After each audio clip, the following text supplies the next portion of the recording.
Hello, my mystic fiends. It's time for just to get a little bit spooky. I'm Aurora Salem, and today will be the start of our Halloween movie watch along, Tim Burton edition. Um, Bear with me for this live. I seem to have some technical difficulties going on at the moment. Now it's not playing. See, I don't know what's going on. I had this music playing and now it's not playing. I just don't know. Yeah, if you see this little music box up here, I really don't know what's been going on with it. Like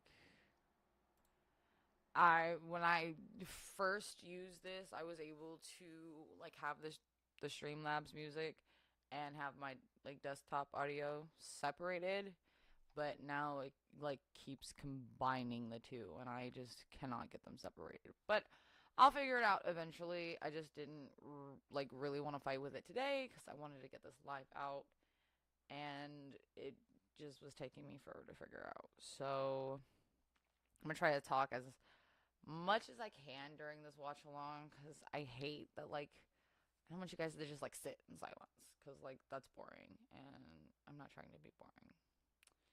So yeah, it's weird that I can't get that to play.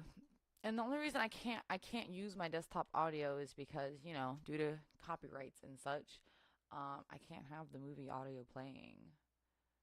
I'm sure I can like have clips of it, like I can reference like this is my favorite line of the movie or something like that, but I know I can't have the entire um movie in there. Which is weird because I do see a lot of streams where people are literally like streaming movies, like movies that like just come out and stuff. And I don't know how people get away with that. But I'm not trying to be one of those people. Um, I will do it the watch along way. So bear with me on that one.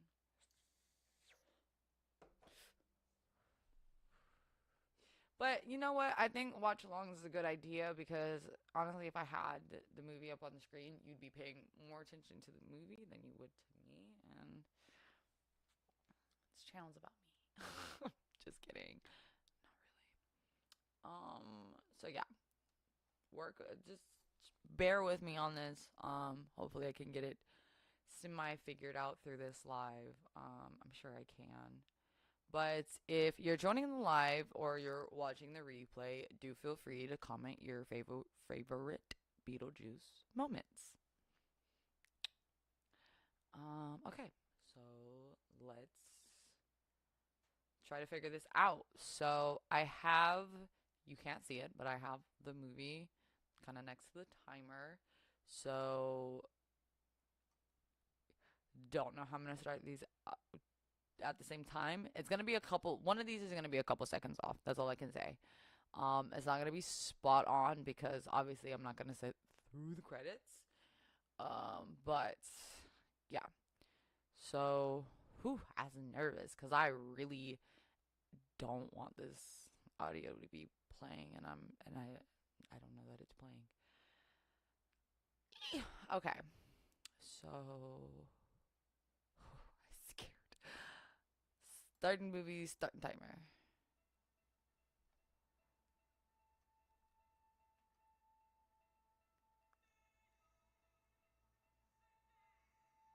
Um, Let me kind of make.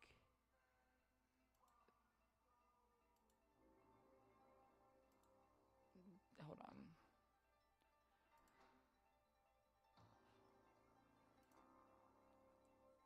Sorry, the intro is bopping. There you go. You can see the timer a little bit better.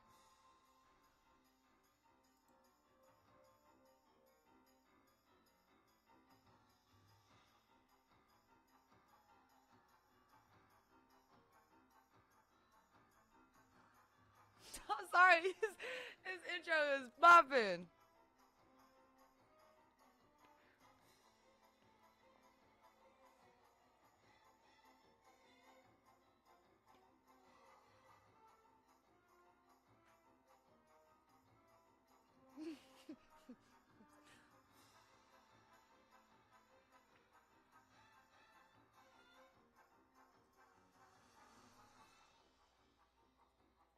Oh shit, let me make sure it's not playing through my fucking microphone.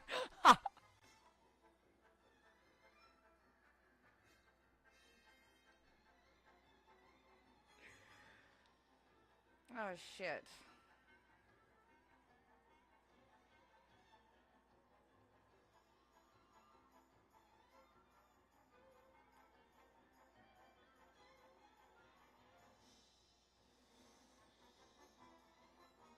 Danny Elfman is a fucking genius.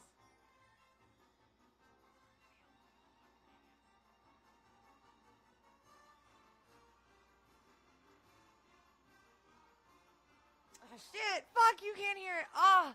Okay. So,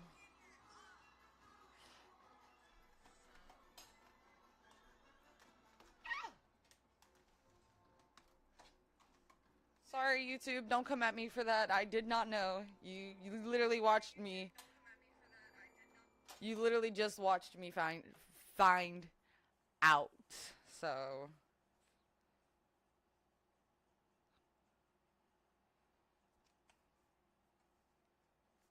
turn these on.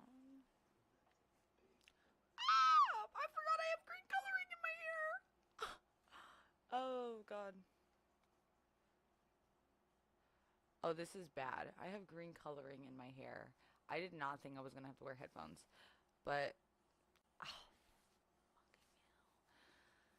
damn it, damn it, damn it, damn it. I mean, it's washable. I can probably wash the strap. I'll just have to wash the strap.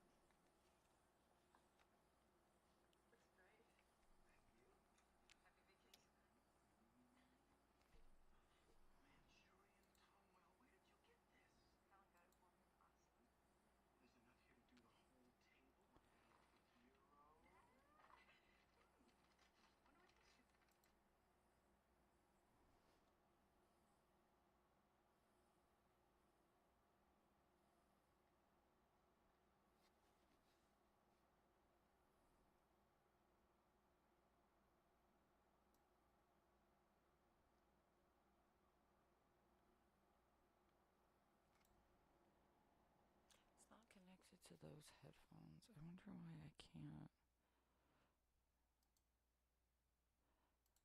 Uh, yeah, it's only well, like a second or two off, but I had to try not to pause it.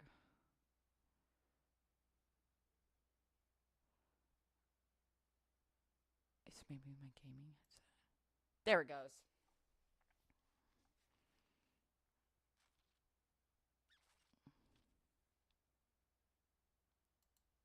Okay, now you guys can't hear it.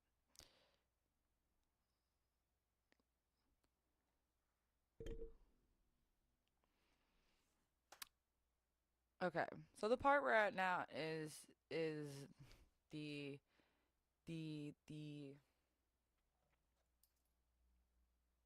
She said, "Jane, don't send people photos of our house." Where Maitland's. The Maitlands are still alive.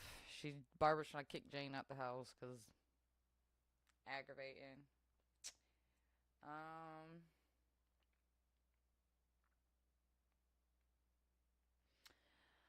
I'm still trying to figure out this audio. I feel really bad that there's no like.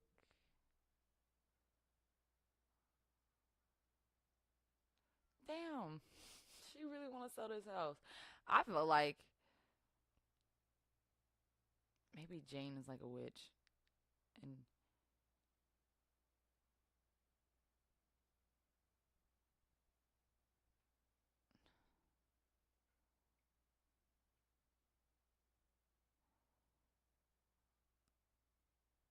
uh, little do they know. Little do they know. That's so sad.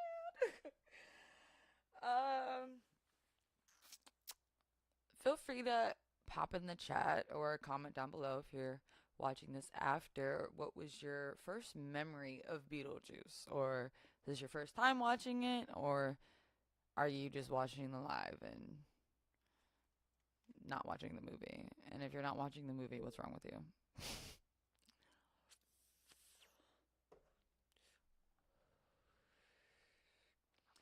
I really wish I could get this fucking music working. I don't know why I can't.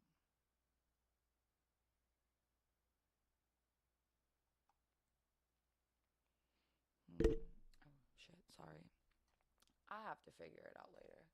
Well, let me check just on my phone how live sounds.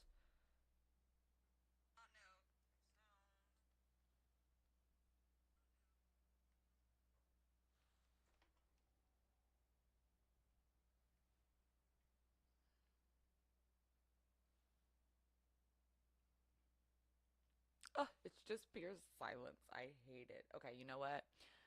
From my phone, I'm gonna play royalty free music.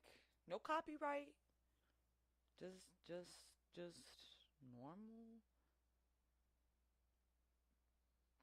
basic move. Like I'm not even. It's not even gonna be music. Honestly, it's gonna be sounds. That's what I'm gonna play. I'm gonna play sounds. I'm gonna play like I'm gonna find some spooky sound.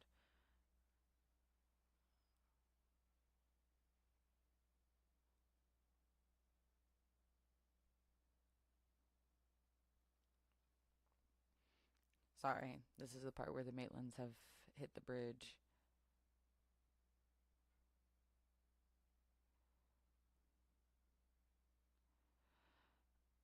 I think what's crazy is that car model that they're in. I forget exactly what it is right now, but that car that they're in was supposedly at the time supposed to be like one of the safest cars. So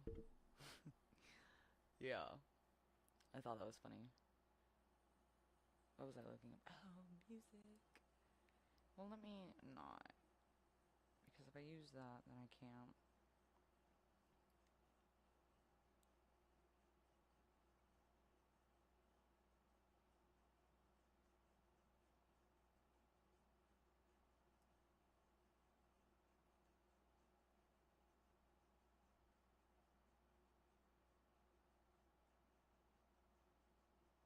Also, another interesting fact is that the reason why Adam and Barbara are not wet throughout the entire movie is because Tim Burton felt it would be super uncomfortable for the actors to have to be like wet the entire time.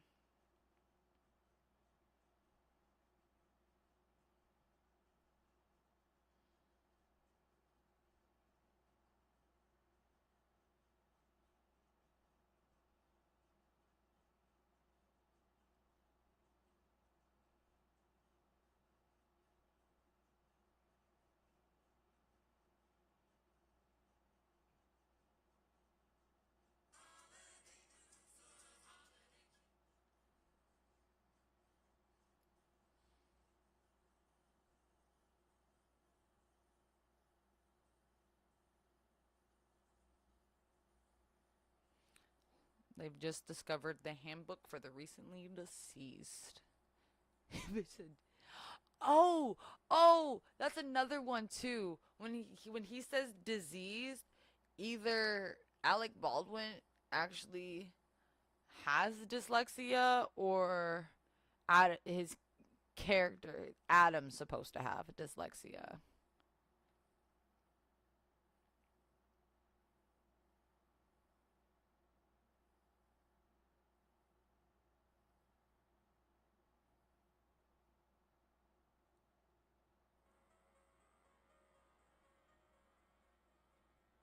Have it quiet playing in the background.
Oh shit. So apparently, Beetlejuice was almost a horror movie. Early drafts were way darker, with Beetlejuice as a murderous demon instead of the mischievous prankster we know. Wow. I wonder what that would have looked like. Evil Be. I'm sure when like if I don't think Tim Burton's ever gonna make him into like an evil Beetlejuice, but like maybe if like one day like the rights to him or something go free, like Steamboat Willie or some shit, that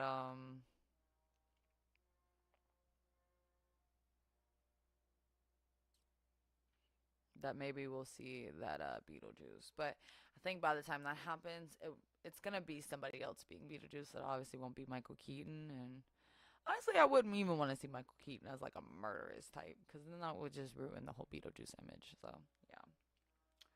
And then another fun fact, this is about the bridge scene, that Tim Burton originally wanted the Maitland's death scene to be more intense, but it was toned down to make the movie feel more like a dark comedy.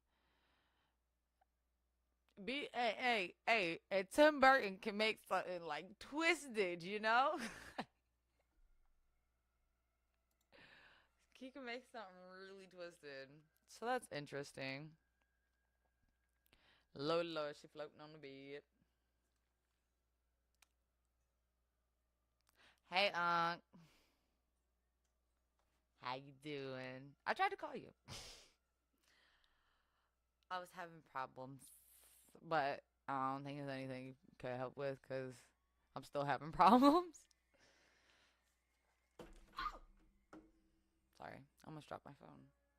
You know how many times I've you know how many times I've had to replace the screen on my phone? A lot. A lot. Thank you, thank you, thank you. Yeah,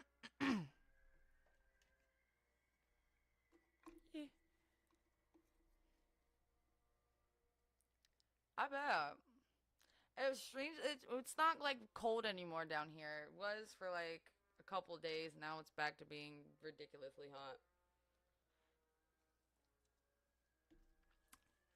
Now we're at the intro of the Deetzes. Just got our intro of Lydia, which Renona Ryder, goddess that she is.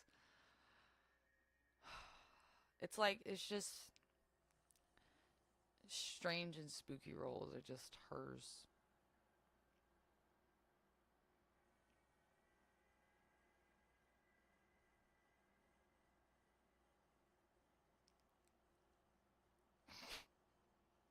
That man does not care about no fucking that she made the sculpture. He's one to put his shit down.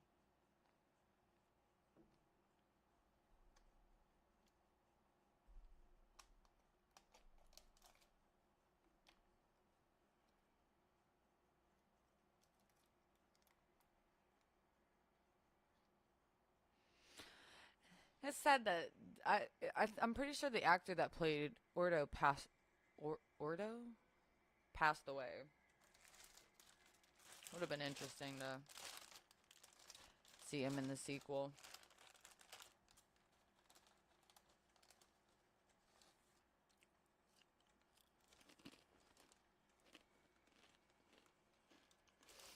Give you guys an ASMR.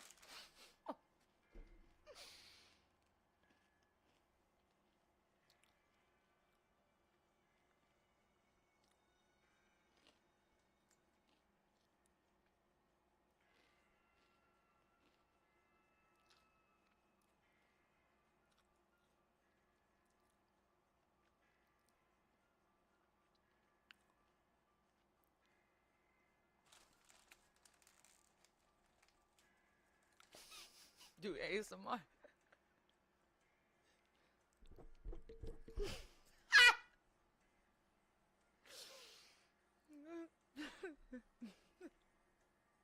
I couldn't even take it. I can't take it seriously enough to do it. I laugh too much.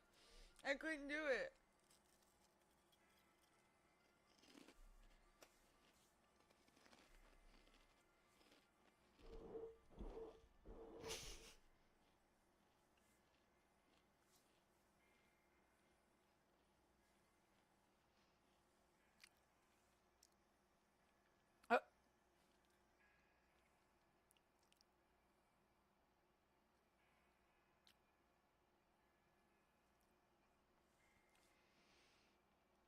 An indoor outhouse.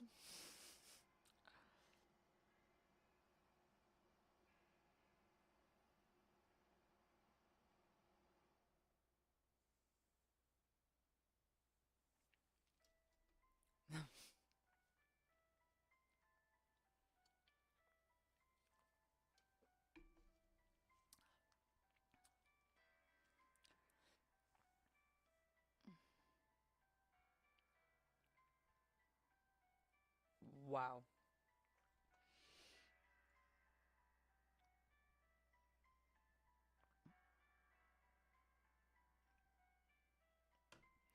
If you don't let me get out of this house and make it my own, I will go insane and I will take you with me. I tell my boyfriend that all the time. All the time.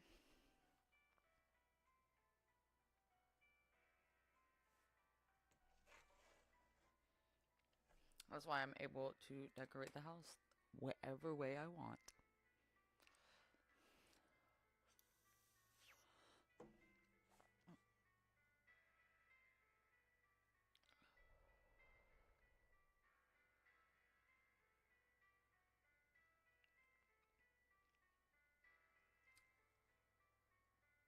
Hi, guys.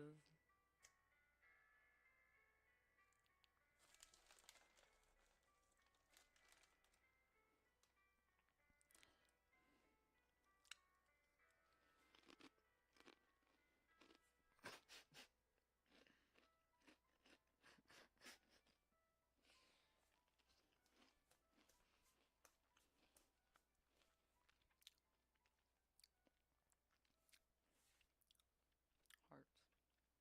Every. Wait, what's the other way people do it?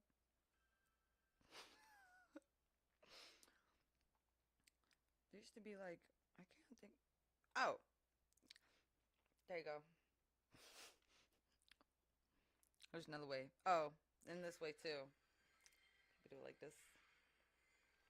I feel like that's hard work though. It just feels easier to go like that, like that.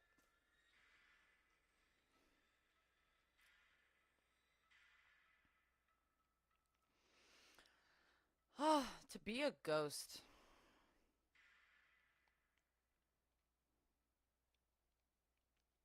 See, I can't. I'm trying to like not talk about the second one because I know there's still some people that haven't seen it yet, and I'm not trying to be a spoiler.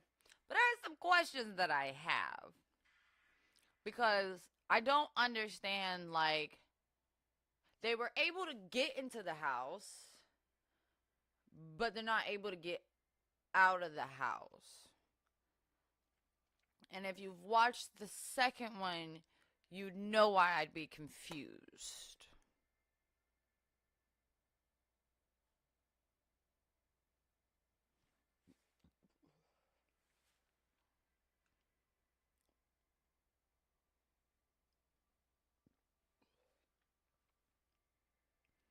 I will say for 1988, Sandworm CGI is pretty cool.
Wish I could figure out like my Streamlabs to put like poll questions and shit because I tried it. And when I tried to do it, it like.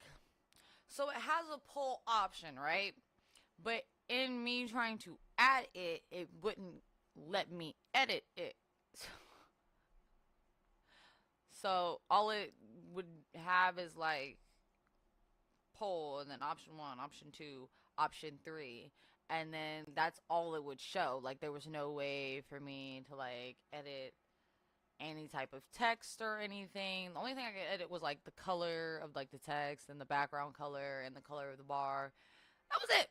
That was all I could do.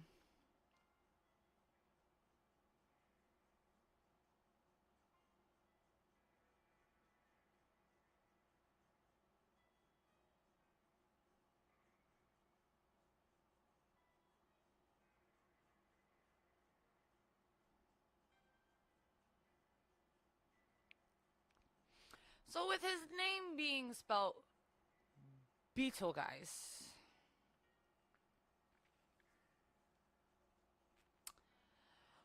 would it work if you said Beetlejuice 3 times?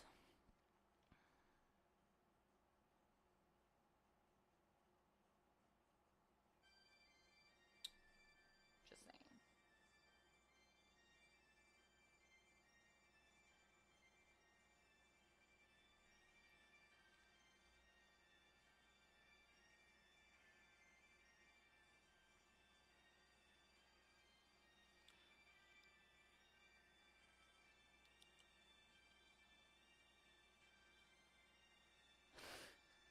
Just busted out a window.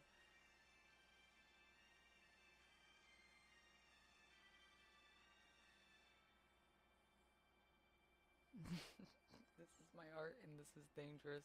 I don't want to die like this. Classic.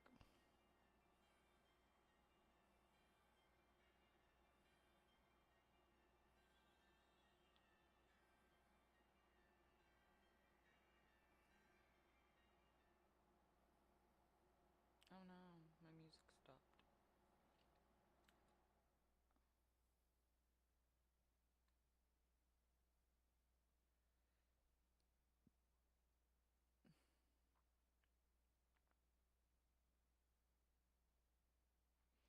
Oh, Jane and Jane Jr.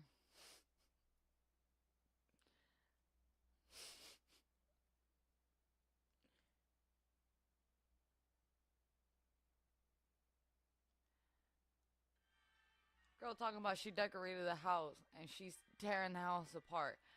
Obviously, she didn't like your decorations.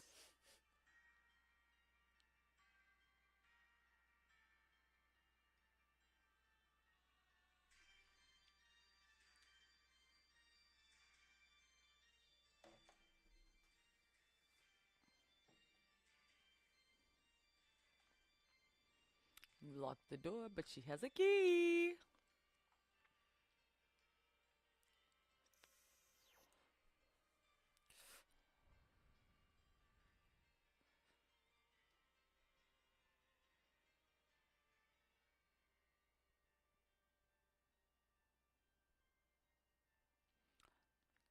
Here we have a semi entrance of Beetlejuice. You don't fully see him, but you see him.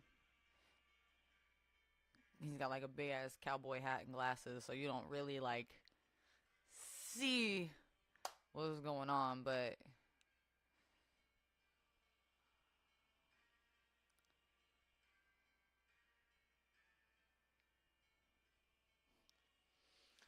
apparently Michael Keaton improvised 90% of his lines for Beetlejuice. Mind you, his total runtime in the movie is 15 minutes. It's an hour and 32-minute movie, and he's only in the movie for about 15 minutes. Interesting.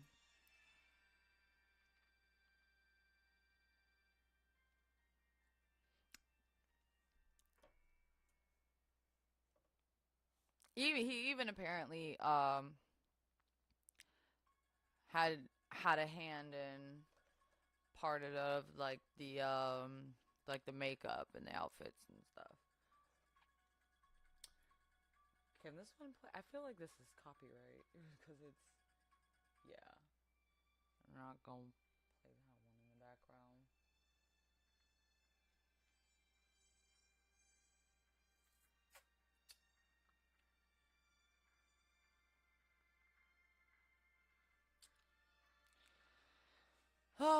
So Tim Burton wanted Beetlejuice to look moldy and wild, and he asked for the character's teeth to be green, and for Michael Keaton's hair to look like it's got like moss growing, which I think that they executed perfectly because you see like all like the kind of like the word just escaped me, the moss, moss kind of growing out of his head and stuff. Pritico, Pritico. And so we know his name is spelled Beetlejuice. It's apparently it's like the star constellation Orion. They went with Beetlejuice in the title for easier pronunciation. But again, my question is, when they read it as Beetlejuice. So, I mean, I feel like saying Beetlejuice 3 times would work, maybe? Who knows?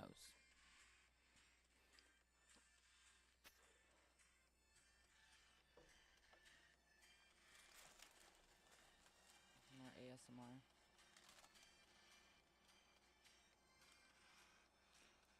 Bird watching.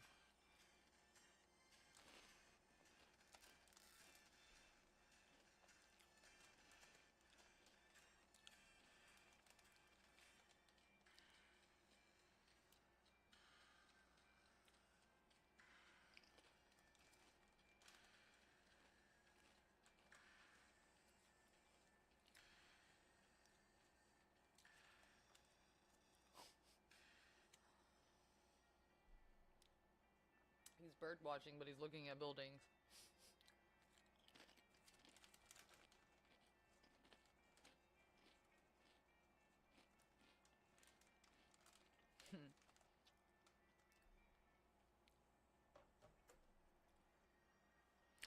Bob! My man Bob!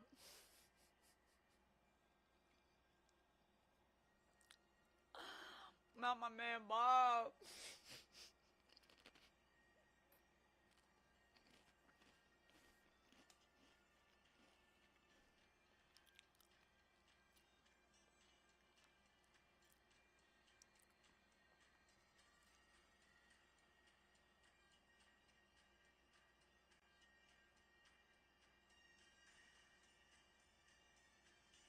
2 months. Okay. So 2 months after the Maitlands died, people already moved in.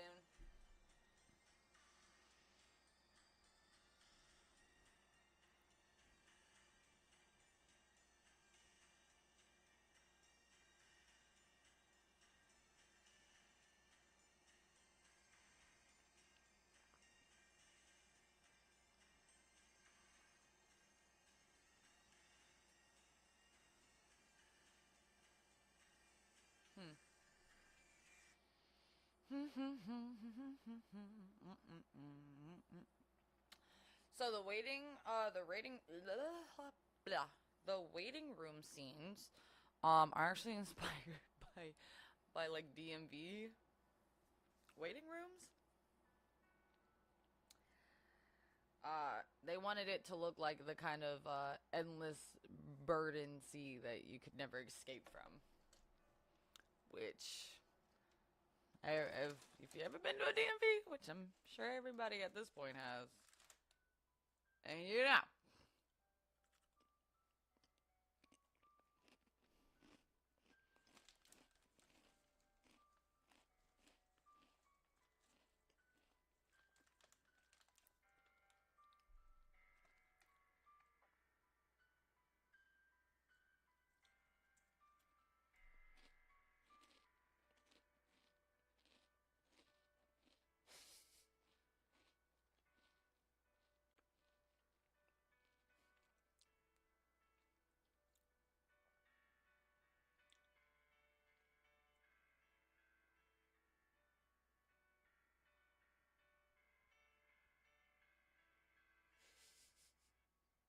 my man Bob.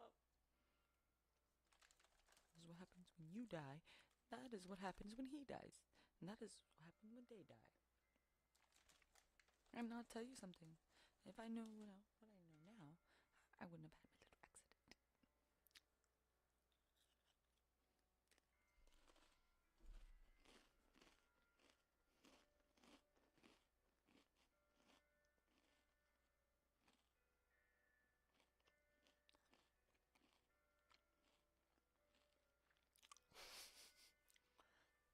Hey, people shaking these heads like they're supposed to know the rules of death. They didn't even know there was rules to being dead.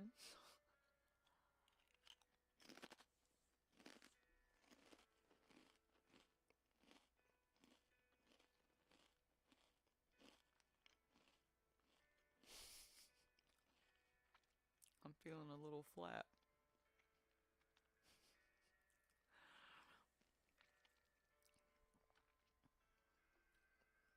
Twisted, man. Just twisted.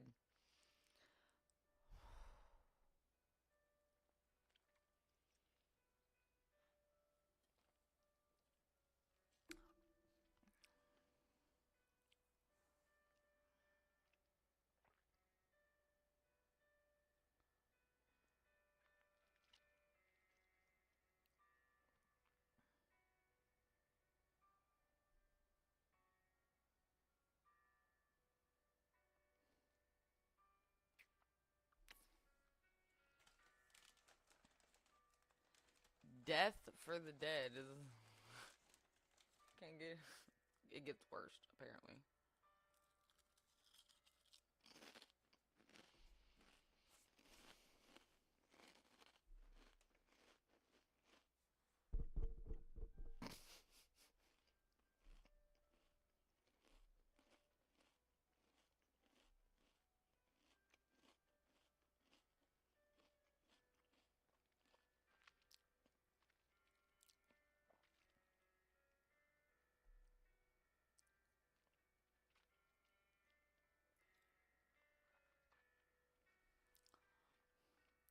When she said she was reconstructing that house, she reconstructed that house.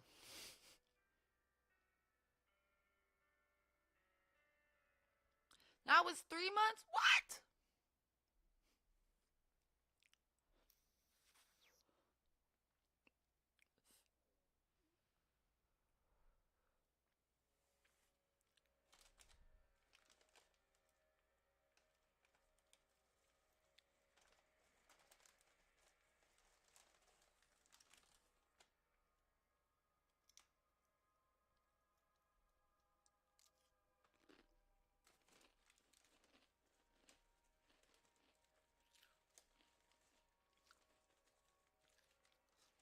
I forgot about the bar she put in there.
See, now, again, not trying to spoil the second one, but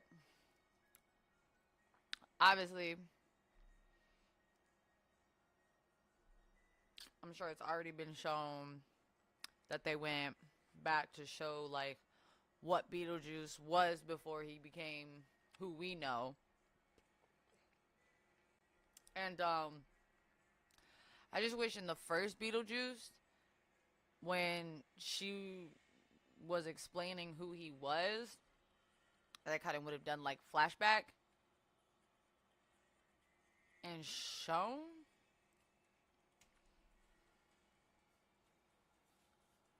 Because what we see in the second one is that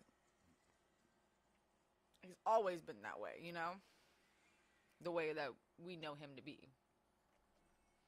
But then the way Juno describes him seems like at one point he wasn't the Beetlejuice we know.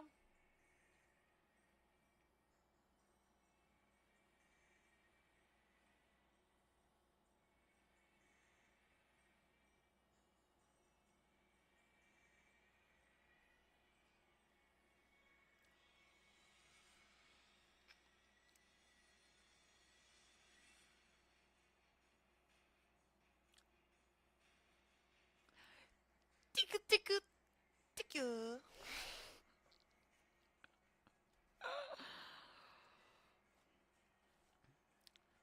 Again, we're learning and growing. This is our first watch along of the week. What? I don't have my paper of the movies I had written down, but pretty sure the next movie we'll be doing is Sleepy Hollow.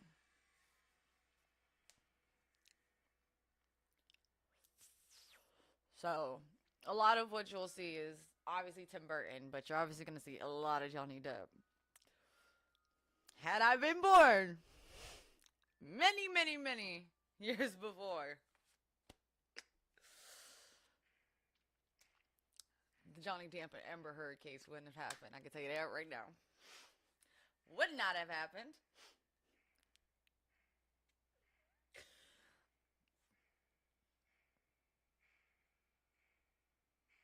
That man was fine.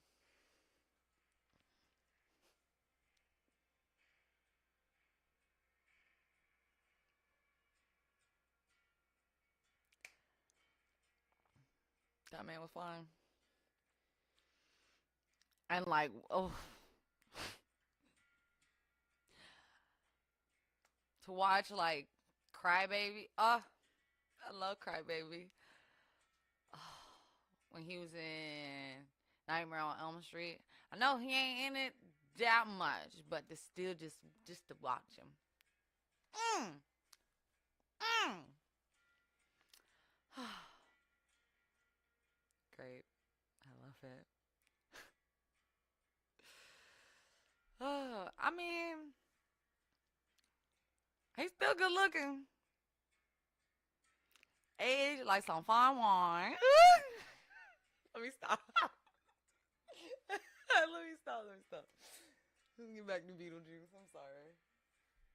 So what happens when I talk about Johnny Depp? We'll get into that later. Because we got a lot of Johnny Depp to get into. Whew. It get hot. It got hot. Let me get my other fan. It got really hot. Hold on.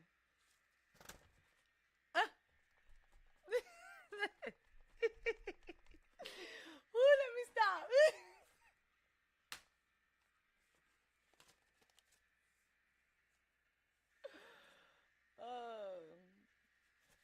Hey.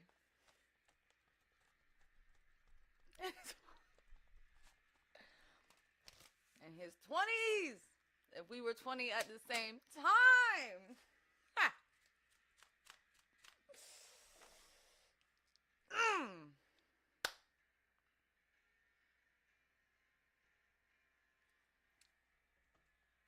Maybe in another lifetime. Anyways. mm.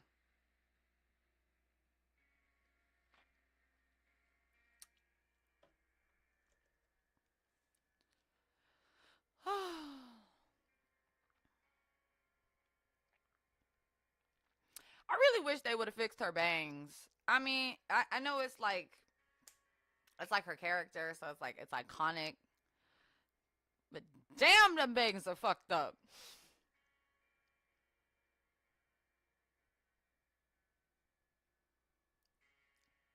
strange and unusual.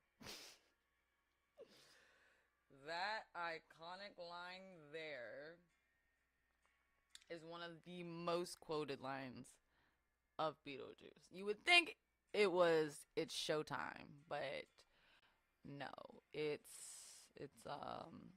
that one. Let me move my timer down here. Oh, I don't want to cover my Beetlejuice. Move it over here. Actually, no, I'll move it back over here and I'll just move my chat box. Move it down. There we go. I know it's over my little Beetlejuice, but it's fine.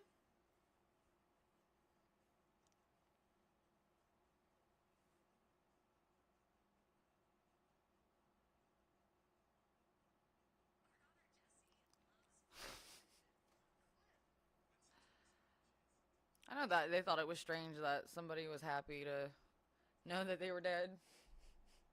Like, that's awesome. You guys are dead. Ah.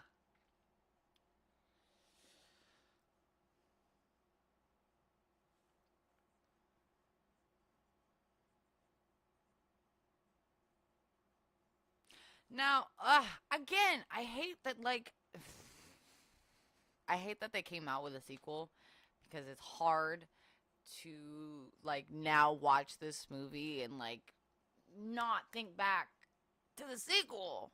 Well, think back, think forward.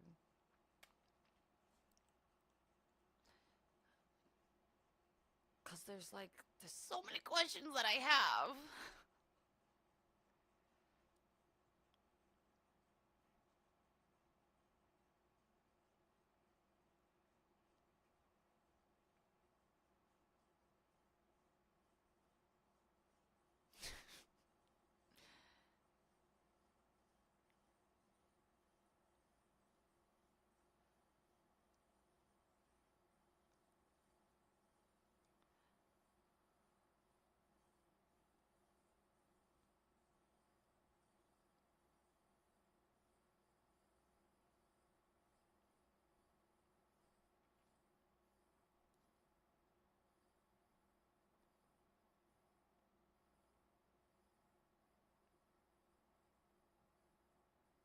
I'm thinking about his dyslexia.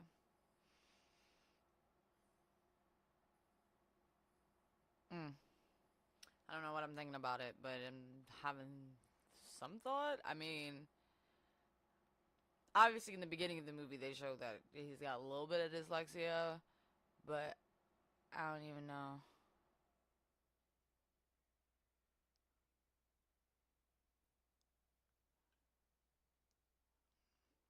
Dumbass, she said his name.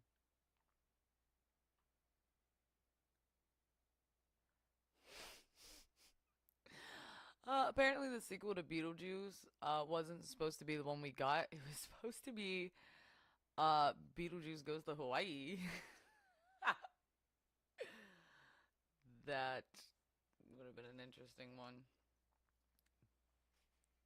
Beetlejuice in a hula skirt. I'd see it. I'd watch it.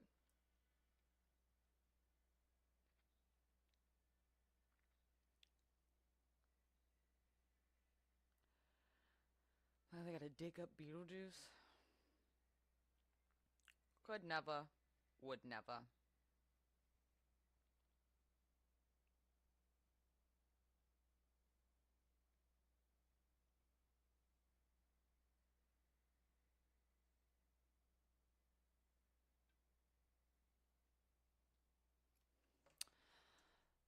Oh, if I had. Do ghosts have power? See, it's the different variations of ghost movies and TV shows that we see today. Have you seen the TV show Ghost, where it's a girl and it's a girl and her husband and they uh not buy, but she inherits this like mansion. Oh, we just had the intro to Beetlejuice.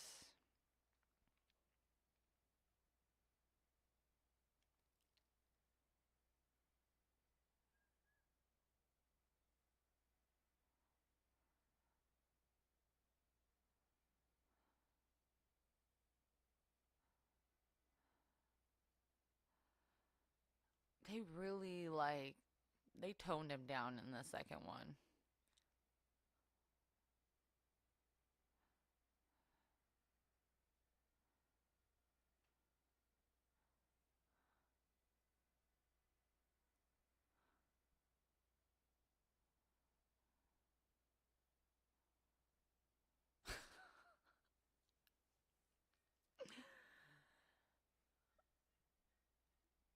Yeah, they really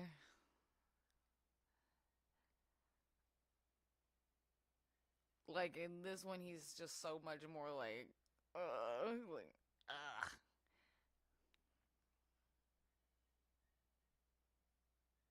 What? I attended Juilliard.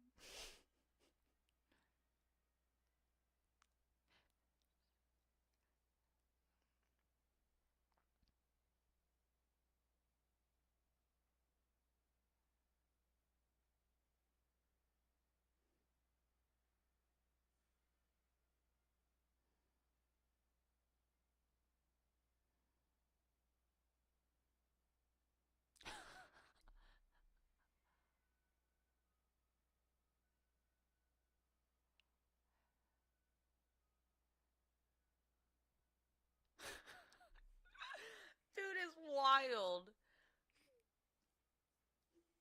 Dude is wild.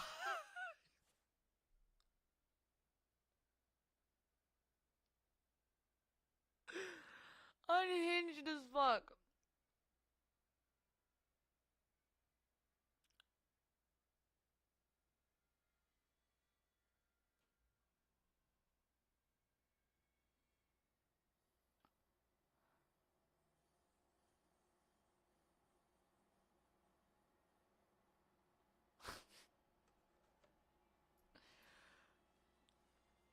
Sandworms.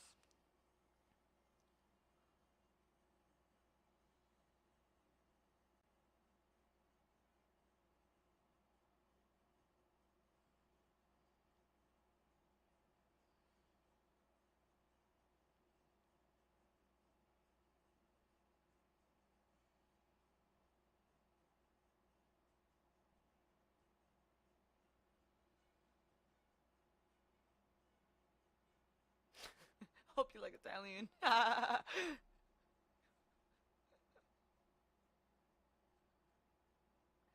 forgot that she did that in the first one.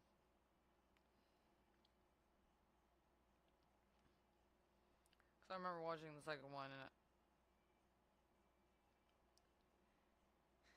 oh yeah, that scene was improvised. Cause okay, so the scene where they leave him and he kicks the tree and he goes nice fucking model. That was improvised. Cause the tree wasn't supposed to fall. So he was yelling that to the set guy. uh,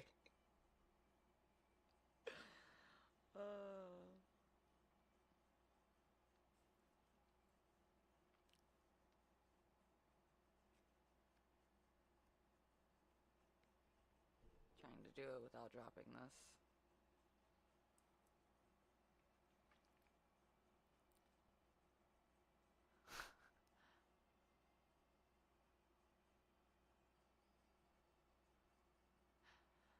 Okay. So this is where we got the when people off themselves that they become civil civil civil servants.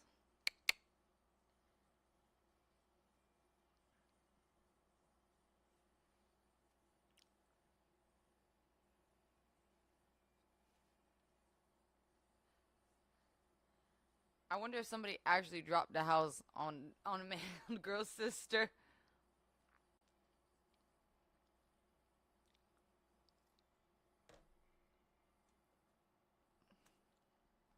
Yeah.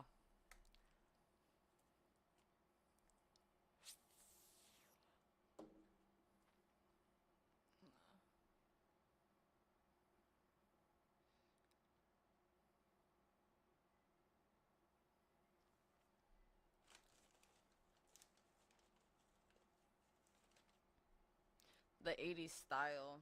Interesting.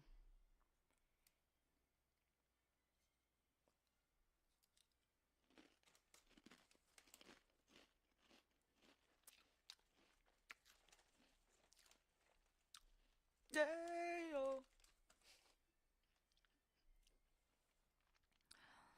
Daylight come and me won't go home. Get my shit.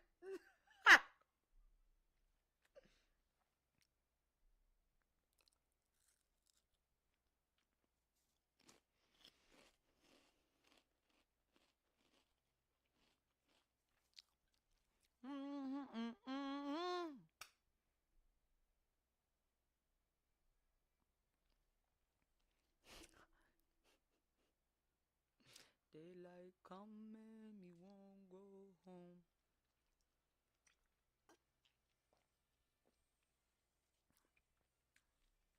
This shit pisses me off. Halloween hasn't even passed yet, and Coke already has Christmas cans. See?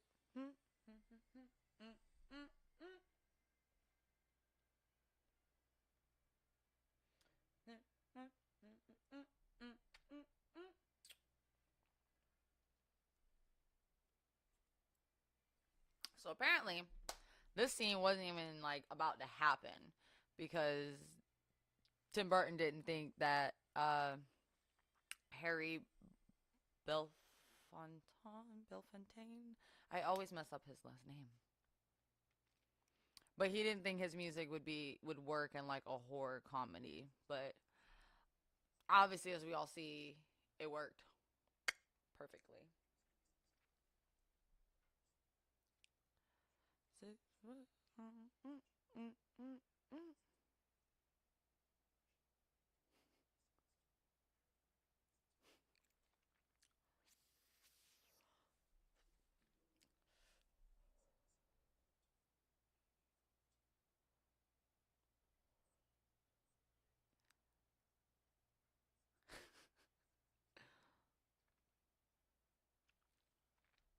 Wow.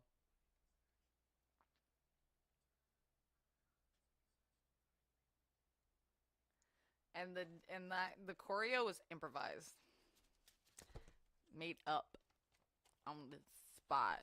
They went with the flow, which I've done that before too. When I did a thing in high school, had to make up choreography, um, and made up the choreography like 10 minutes after getting the song. So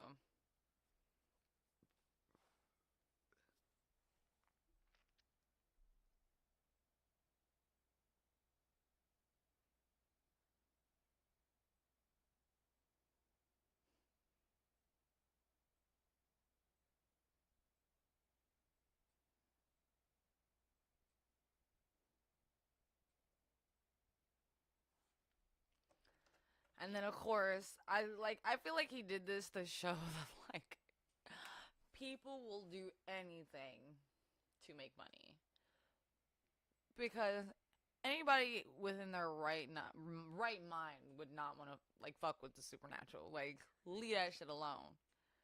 But then you got the people that are money hungry and are like, ooh, people will pay a lot for ghosts. Fuck that they're already still roaming because they're trying to find peace, which is make them stay on this plane for longer.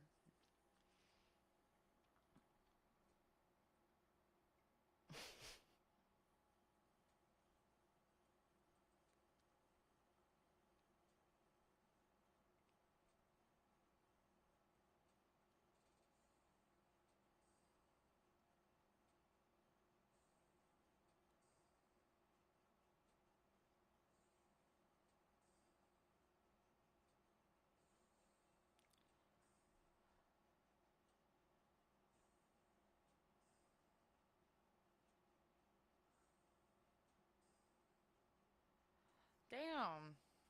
Just called her a flaking shit. Damn.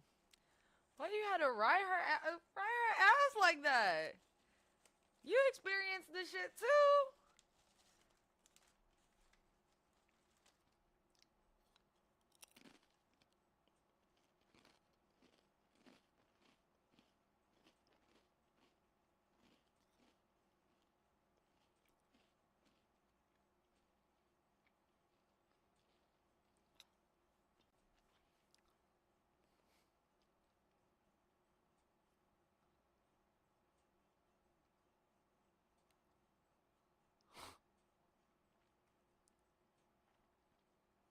Damn.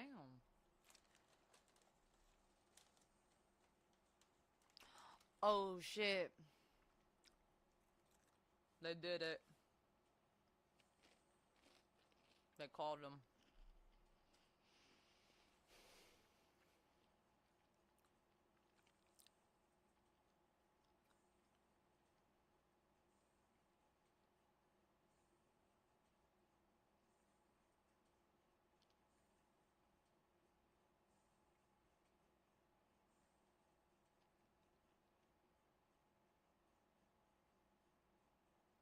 So is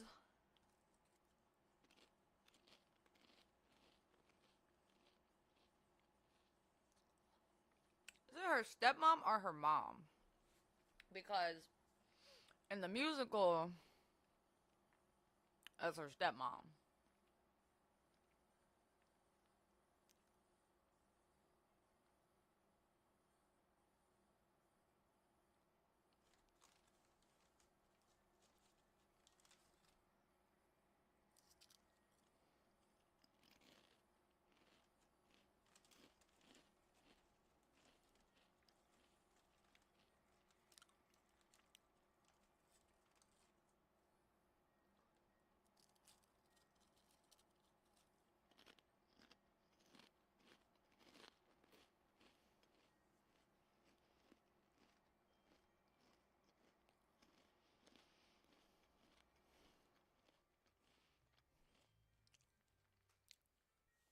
Oop, snake scene.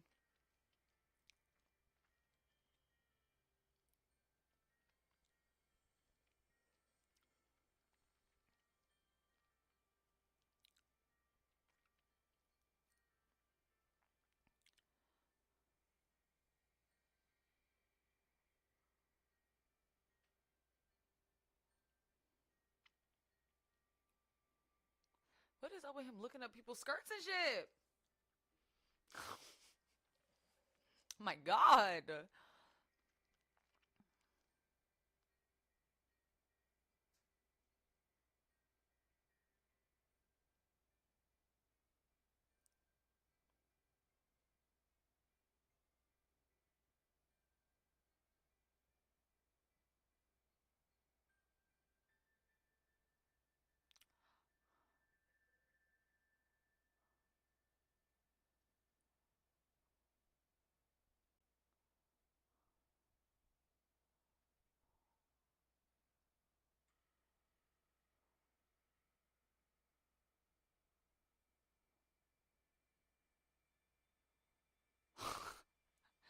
That man was hard.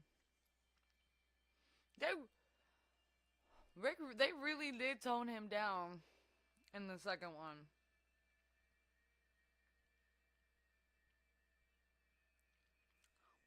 Apparently, they wanted to make that scene even worse.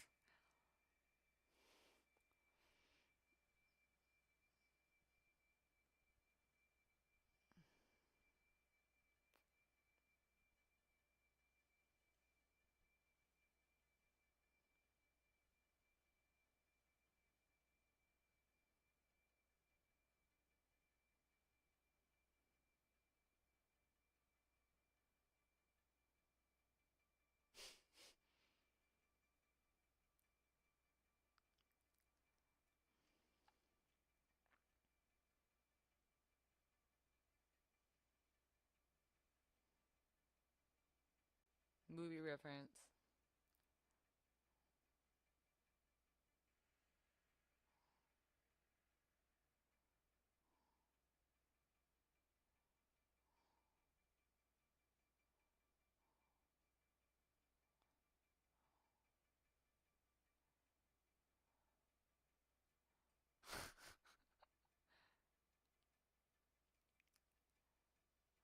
That's so bad.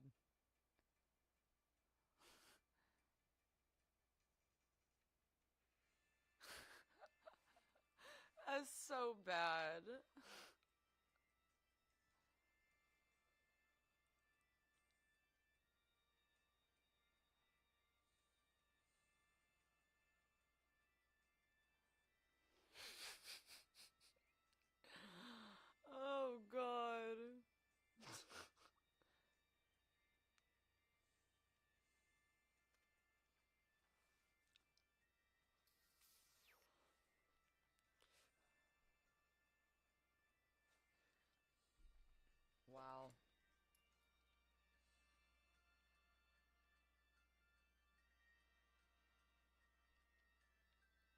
Oh, Juno added it. I always thought it. You know, as many times as I've watched this movie, and as many times as she said the whorehouse was her idea, I always thought that Beetlejuice was the one that made that shit appear.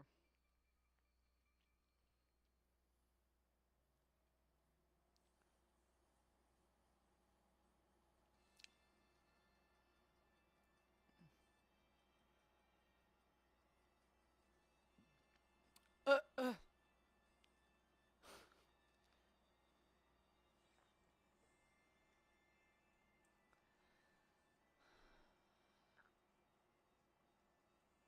I never paid attention to the people behind them when they were in Juno's office. Are they just watching? Like, they just watching it?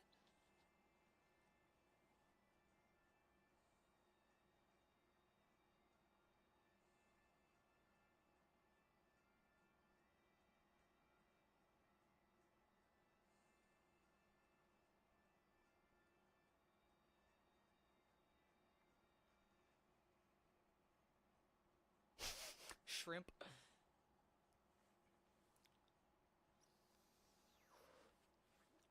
Why is this man in it? Like, they're in clothes, everyday clothes. This man is in a robe. I'm pretty sure there was never like a pool built by this house.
Bow, chicka, bow, wow.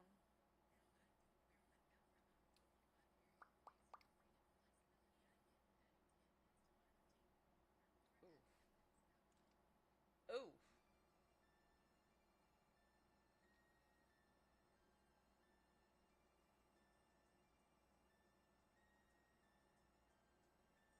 Wow. Crazy thing on this scene where they're swapping like their faces into that did crazy shit. That's prosthetics. All prosthetics.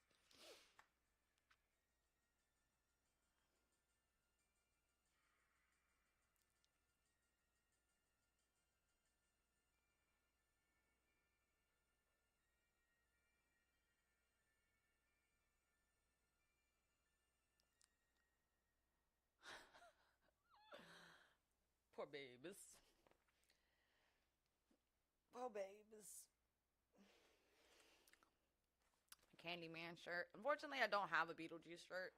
I have a lot of like Nightmare Before Christmas and Corpse Bride and like strangely, I don't know how I got up to this many, but I have like three or four like Grinch shirts. But I have no Beetlejuice shirt. Oh, but I forgot I do have Beetlejuice sweatpants. I be forgetting things.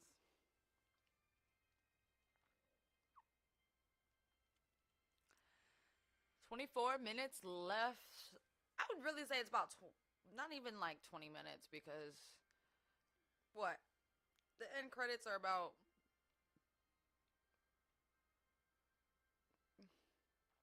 10 minutes, I'd say. The minute end credits.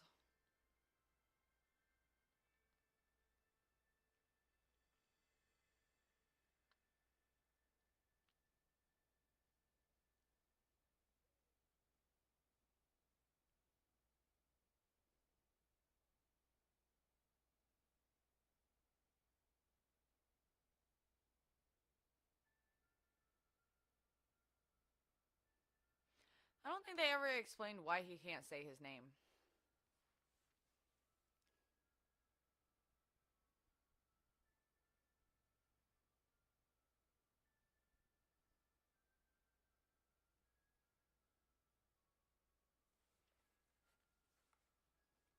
Hmm. I'm really thinking about that. Why he can't say his own name.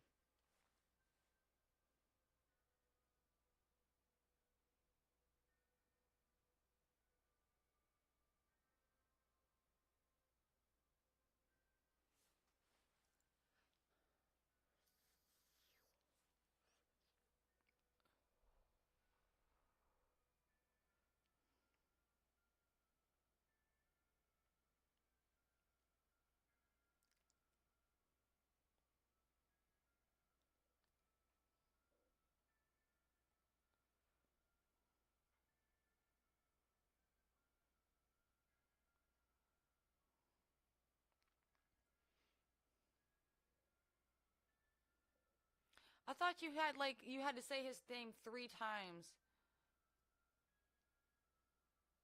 in a row, like uninterrupted.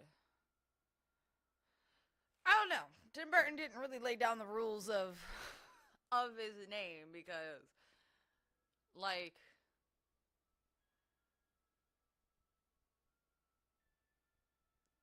they have to say Beetlejuice, Beetlejuice, Beetlejuice, Beetlejuice. I said it 4 times, so ha. Get that one. I already have my Beetlejuice here, so I think I'm fine. But if you're saying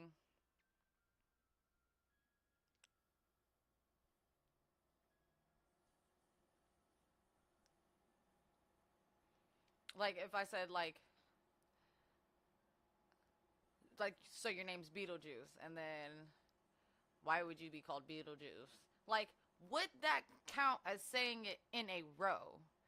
Because I'm saying words in between it, so it's not consistent.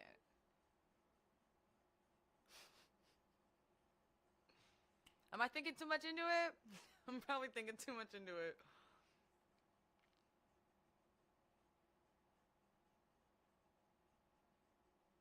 Hmm.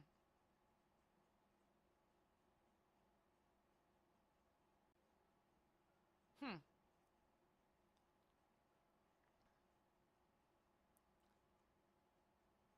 Like, okay, so when cause she says home, home, home to get back home, right? And then, okay, so if she was to say his name 3 times, right, and be wherever the hell he appears them to, because that's the only reason that they say home 3 times. Would it work if like she said like I want to go home, I want to go home, I want to go home, or would she have to say home? I'm really thinking too much into this because really, like how does this work exactly? And then again, going back to the does it work if you say Beetle guys? Because if I go like Beetlejuice, Beetle guys, Beetlejuice, would he appear?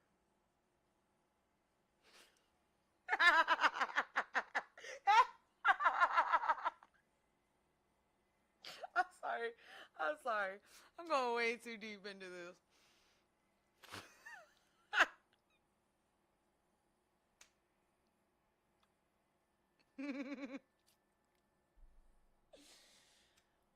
Whew.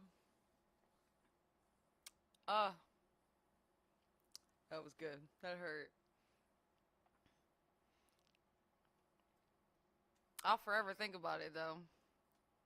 It's for a question. Like,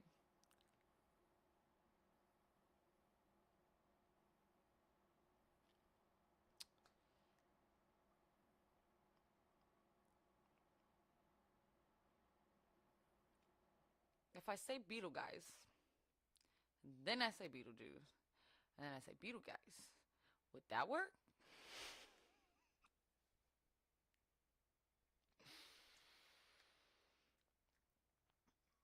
And then to say, okay, so obviously you could go like your name is Beetlejuice, or like say, but like put Beetlejuice in a sentence, right? And then say like Beetlejuice, Beetlejuice. Obviously that would work because you're saying Beetlejuice consecutively. But again, going back to if you put words in between,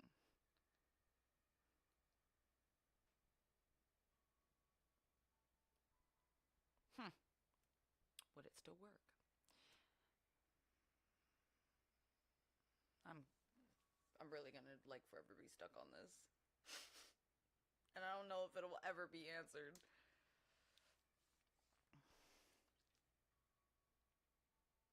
Hmm.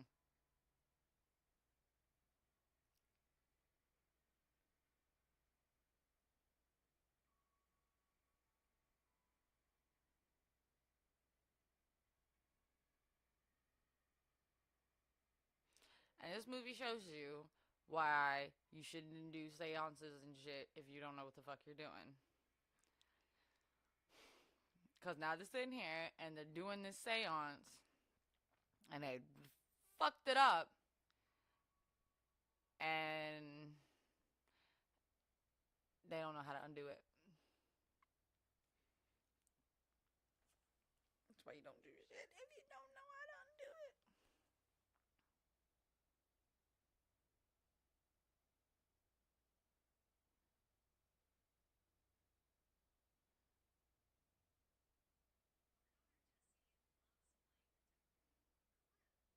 It would have been interesting to watch the behind the scenes of how they did this scene, though. Most likely was like a wire or something.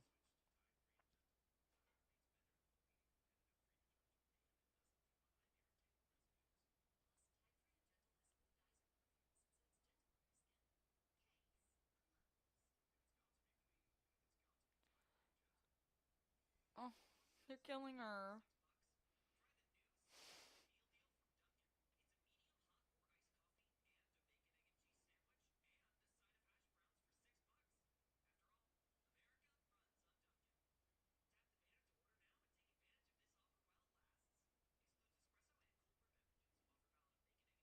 Hope they didn't have to sit in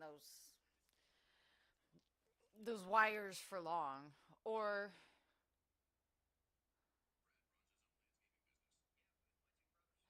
hold on, let me see. I gotta see the way they're shooting this.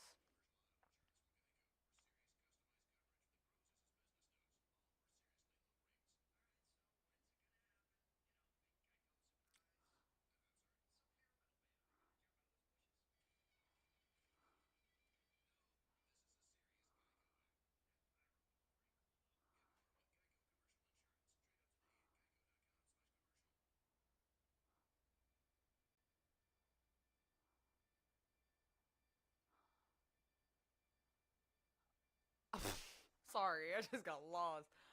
I was trying to see like if they're filming it like they have them on like a wire or something hanging, or like they're shooting it to where like so they have like a prop where it's like their legs hanging or whatever.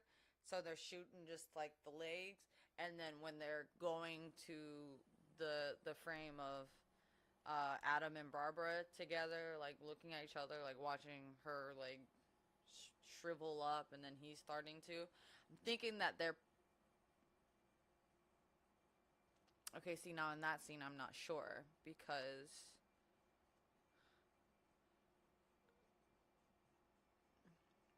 what I was thinking was is that they're like standing on like a box or something to make it look like they're raised, but the camera's only showing like the half. But then they just shot it to where Lydia's talking to Beetlejuice in the other room, and then they show Adam and Barbara on the table and they're floating. So I'm curious as to how if they got them on like a wire or something.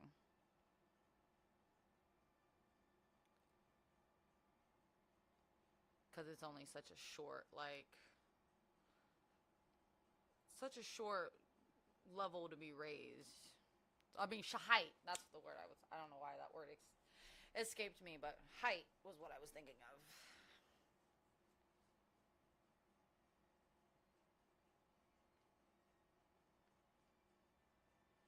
Interesting fun fact: on the top of Beetlejuice's like hat, the like carnival little hat where he's about to be like the little hammer thingy. On the top of it, it's Jack Skellington.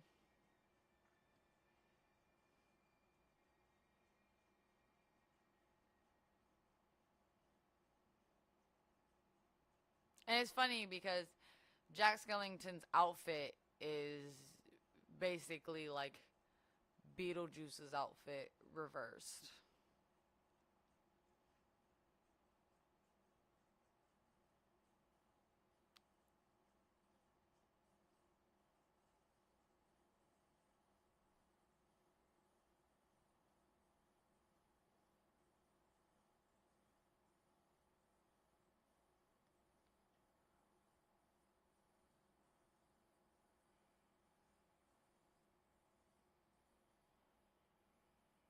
Well, now they're not floating.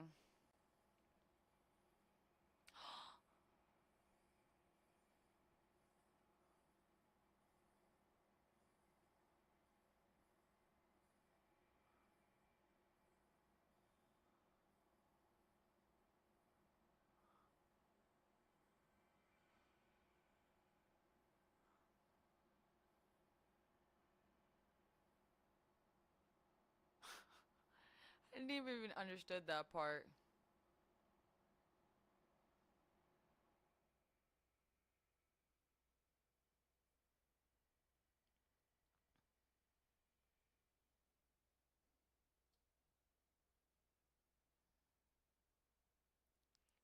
Ah, couldn't do it. Put snakes in my hand. Ah, I die.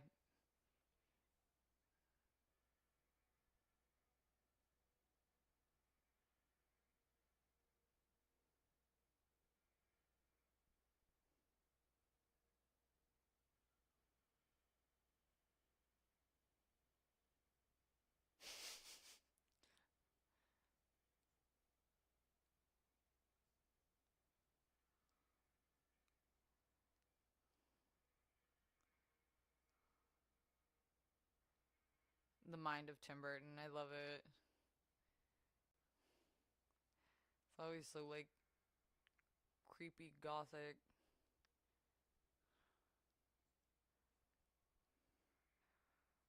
horror twist.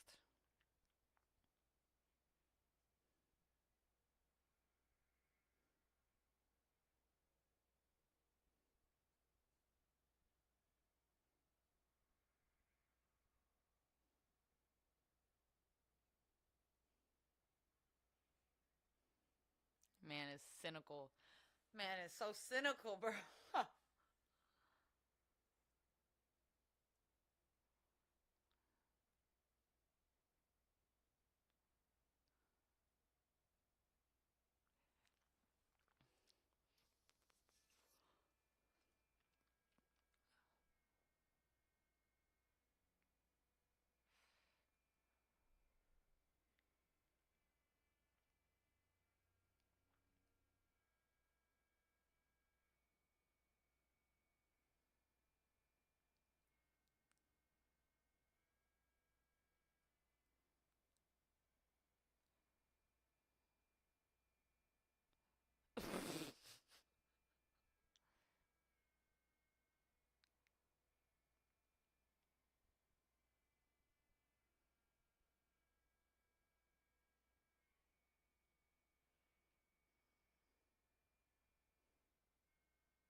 Man is so unhinged.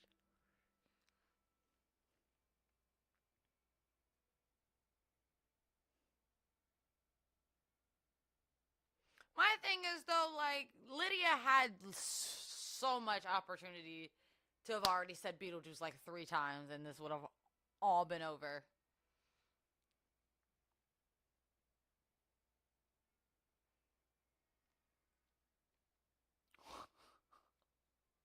I never noticed that. Barbara did like that mom glare.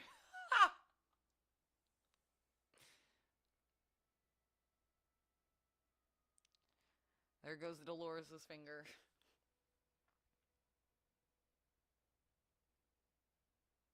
Damn, Alec Baldwin had some good hair back then. So flowing.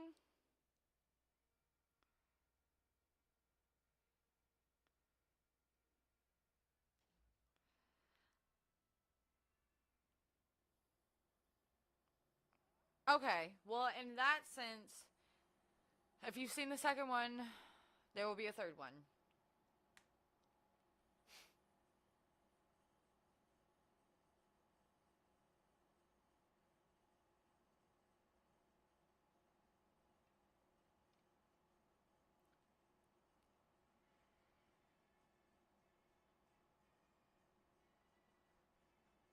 Wow. Okay.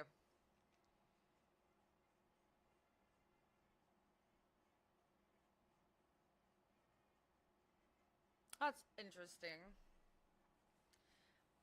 Hmm. I have thoughts. Do you know what? Honestly, I'm going to say it because if you haven't seen it by now, that's on you. I'm going to say it. Spoilers, spoilers, spoilers, spoilers. Spoilers ahead. If you have not seen Beetlejuice 2, spoilers, spoilers, spoilers, spoilers. Okay. So now Beetlejuice has been defeated, whatever, whatever. My thought is, so Beetlejuice got swallowed by the sandworm, right? And as you see, we got the sequel. He's back. So, if in the second one we see Dolores and fuck, what was the dude's name? Justin Theroux. His character. We see him and Dolores get eaten by the sandworm. So that's concluding to tell me that that's not going to be the end of Dolores. If we have Beetlejuice come back after being eaten by the sandworm, then it's possible Dolores is going to come back. Which I hope they do bring her back because I feel like they did her dirty in that movie. I feel like they did her really dirty because you gave her this power where she can literally kill the dead, you know? And her big defeat is a sandworm.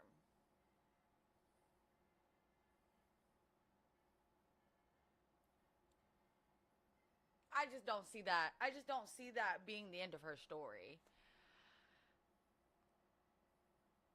And I really hate that, like, she. Like, the intro we got to her was great. I love the intro they did to her. Tragedy was, like, perfect song. But the whole movie, she's running around looking for Beetlejuice. And she finally gets her hands on Beetlejuice. She doesn't even actually, I don't even know if she actually got her hands physically on Beetlejuice. But when she finally got to Beetlejuice, she's defeated by a sandworm.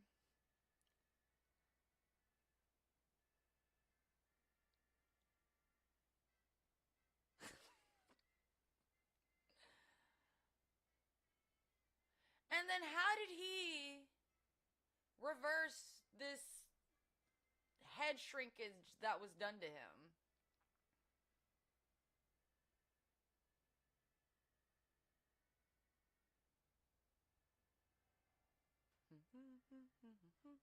You jump in the saddle onto the bridle. Okay. I believe you. The football players behind are funny. Always, always great. Well, that's the end of Beetlejuice. Okay, so it's 3 minutes of end credits. Oh, that's not bad. It's not bad at all. Turn this music off. So that was the end of Beetlejuice. Wow. What a Tim Burton, man. To know that like man, people probably saw that movie back then and probably thought this man is not gonna go very far. Cause it was, I'm pretty sure at the time it came out it was probably weird. It's probably just really like weird to watch. Like I don't know when Mars Attack came out, but I was watching Mars Attack is such a weird movie to watch. Like it's sorry, I can see like the light glaring off my glasses. It's such a super weird movie to watch. So I could only guess that when this came out, people were like, no, is not going to make it. And to know that now it's just such a classic. It's you can't go wrong with Beetlejuice. The first one. I know the second one. Nostalgia points for that one. I just wish it wouldn't have been as much all over the place as it was, because it was just a little bit all over the place. But Beetlejuice is just too much of a classic to ever go wrong.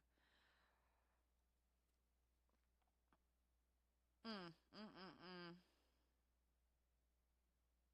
Apparently, so when Tim Burton was doing this movie, like these movies like Beetlejuice, Frankenweenie, Nightmare Before Christmas, Corpse Bride, and such, his inspiration were like old like horror German horror movies, and so to see, I just love seeing like his visuals because it's like where are you getting this inspiration from? Like how did he come up with a sandworm? And a sandworm is so like well known, you would think it was like a like urban legend or something. It's not. It's a creature from a movie that was completely made up.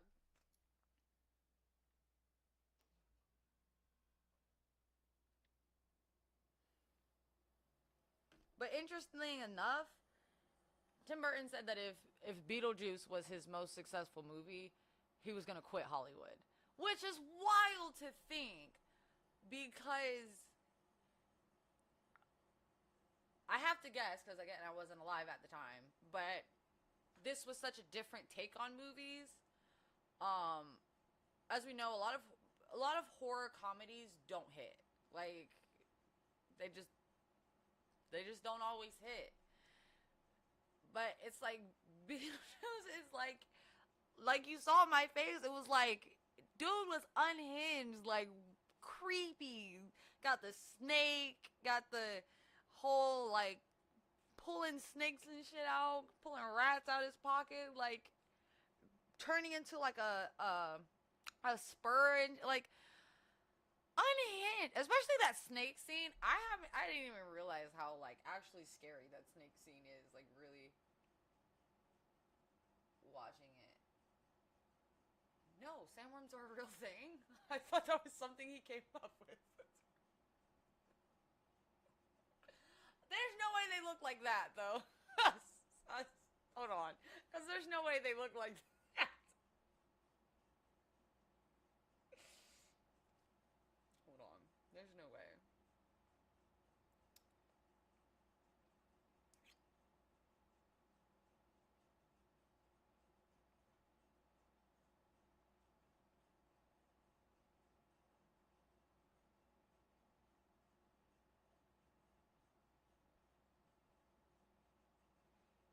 Oh, you're talking about the shit from Dune? Oh, okay. No, I see it. I see it. Yeah, no, looks nothing like Beetlejuice Sandworm. So he did come up with that. that look. Because if he would have used this,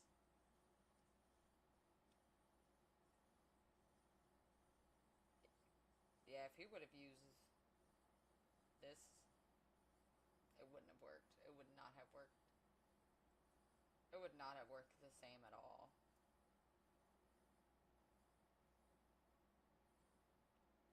Yeah, I don't know. That Beetlejuice sandworm is just so iconic.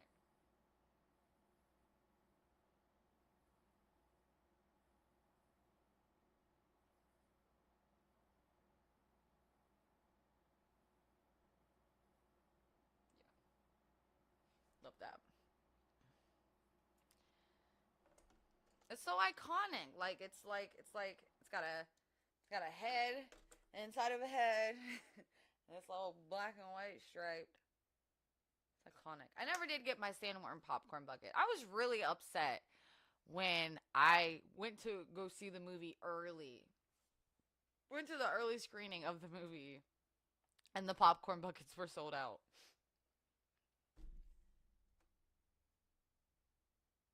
Yeah, I see those. Those are ugly.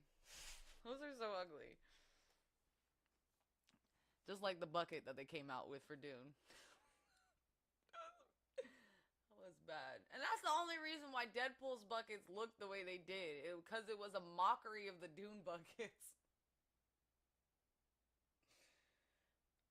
Seriously, who thought of it? Like, who was like, yeah, that's a great design. People are gonna love that. They knew when they made those buckets. that was some. That was some shit.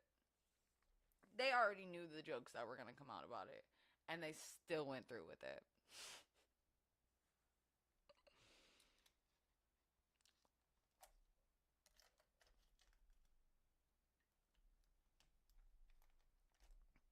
But that again, that's why Deadpool's buckets look like that.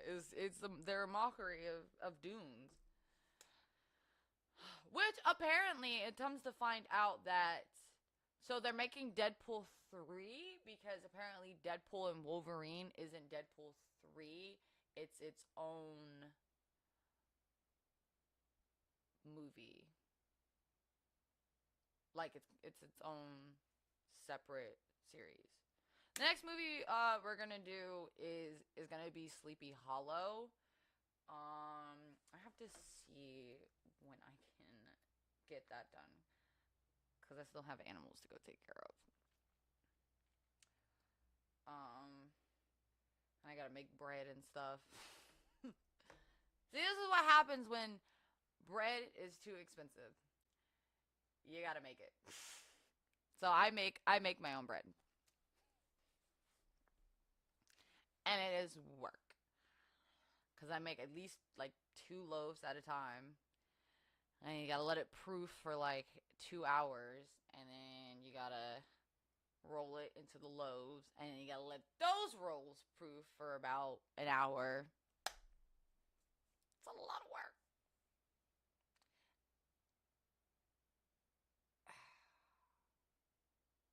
Though it's fun though. To just you playing with dough. So I do find a joy in it, even though I do hate the work in it, because mm, to have to sit and wait for them to proof. And then there's always the chance that like it doesn't rise as much as I want it to because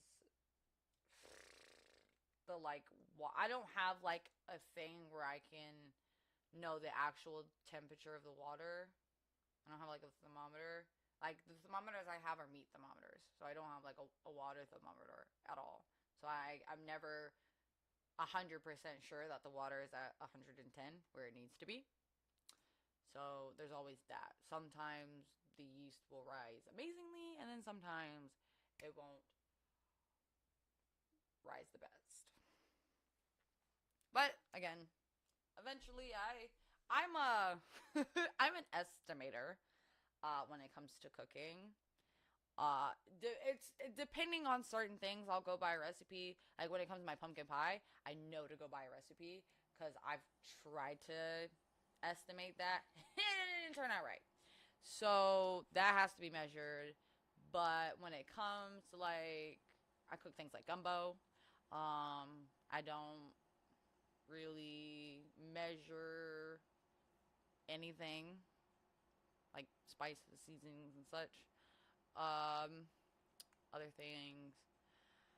I make ratatouille, but there's not really a lot of like estimating that goes into ratatouille because ratatouille is just vegetables and tomato sauce with herbs. That's it. Uh, but yeah, when it comes to like spices and such, I guesstimate. But desserts, certain desserts, I still measure on. But yeah, next movie is supposed to be Sleepy Hollow. This is us starting like our it's Tim. This is our Tim Burton inspired Halloween watch along, but majority of the movies are going to be Johnny Depp. So Sleepy Hollow is supposed to be next. Um, what did I have after Sleepy Hollow? Hold on, because I'm somewhat doing the movies in order, somewhat because I know Nightmare Before Christmas came out before Edward Scissorhands, but I'm doing Edward Scissorhands before I do the Nightmare Before Christmas. Halloween Day is going to be Corpse Bride and The Nightmare Before Christmas. So I can tell you that right now. Come Thursday, that will be our watch along. Is Corpse Bride, Nightmare Before Christmas. Nightmare Before Christmas will be the last movie we do because it's my all-time favorite. I love Nightmare Before Christmas. You'll probably hear me recite the movie, so it's like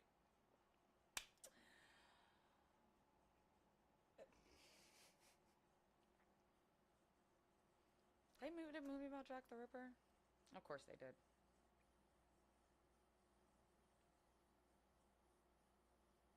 You know what? It's funny how it's not that serial killers get idolized, but they get fame and stuff. Like they get like movies and documentaries, and TV shows made about them, and then people are upset because they're known or they're getting that fame and popularity. But the only reason they're getting that fame and popularity is because people keep acknowledging them. If you stop acknowledging something, eventually you won't even remember that it exists. Not to say that we should forget that these serial killers exist, because honestly, we learn from them. It's learning experience. Not really an experience because, like, nobody should have to go through that. And shit like that shouldn't even be happening. But, you gotta learn from history. That's why they teach us history classes, which even now they're half-assing history. Movies mostly are. Most of the times, movies will be inaccurate.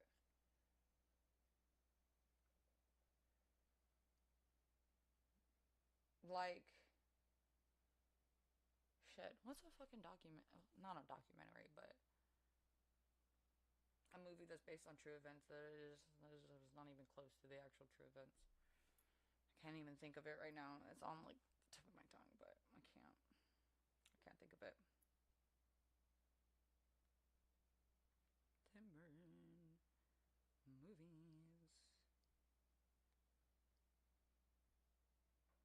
Okay, so oh my god, I can't believe I forgot this. So it's gonna be. Hold on. Let me make sure I got all of them. Okay, so the next movie is gonna be Sleepy Hollow, like I already said, and then it's gonna be another one of my favorites. I love this movie so much. After Sleepy Hollow, we're doing Sweeney Todd.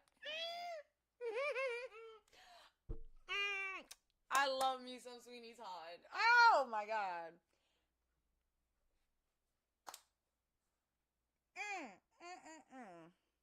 The darkness. The darkness.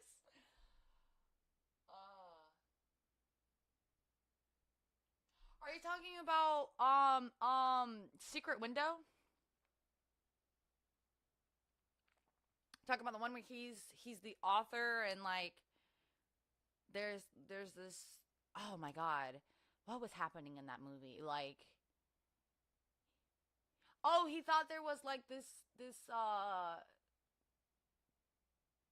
I think not killer, but like stalker or something, because the what he was writing about was actually happening.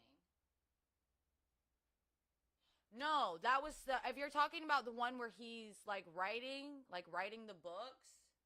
Yeah. That's Secret Window. That shit was crazy, bro. That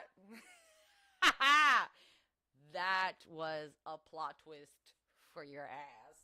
That wow. Yeah, that was a good movie. Oh, Secret Window was a good one. That was a really good one. Man, think he's going crazy. That was a good one. No, Sweeney Todd, the Demon Barber of Fleet Street, is the one where he he was married and stuff and had a kid, but the judge of the town like wanted his wife, and so he sent him away and did a bunch of fucked up shit. But that movie, like Tim Burton's plot twists are interesting when he does do a plot twist. Cause I don't think Tim Burton did Secret. Who did Secret Window? Cause whoever wrote that was good. That was good writing.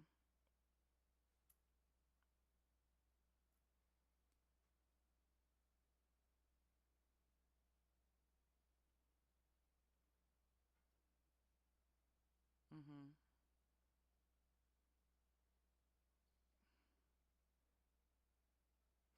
Oh shit!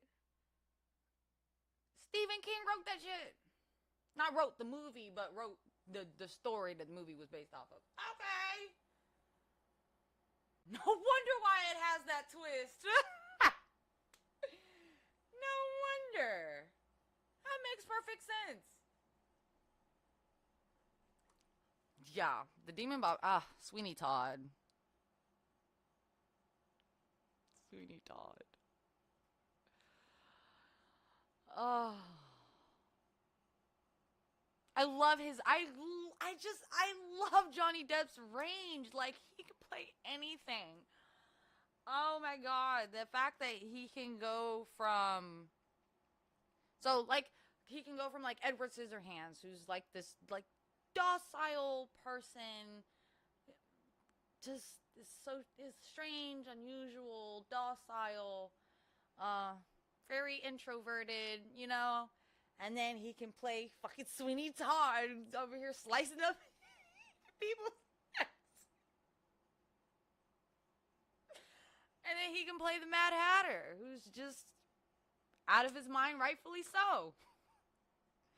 The range on this man is there's no limit. He can play a weird Willy Wonka. Man, I don't know what was going on with Tim Burton and Willy Wonka. Which honestly, what I think it was is that I think Tim Burton wanted to obviously put his weird like gothic aspect into it, but obviously in and doing a story that's already been written, he didn't want to take away, I guess, like the child innocence of the story, I guess, because it's a story. It's a story you read as a kid, Charlie and the Chocolate Factory, um, and even like Willy Wonka and the Chocolate Factory, the first one that ever like came out. Even though it has its own like strange and weird aspects to it still keeps that like child innocence. So I think that probably was a little bit of a difficulty for him because that when he did not Willy Wonka, when he did Charlie and the Chocolate Factory, that was like 2012. So he had already done Nightmare Before Christmas, Edward Scissorhands, Beetlejuice. What other movies had he done by that time? Uh, Dark Shot. No, he did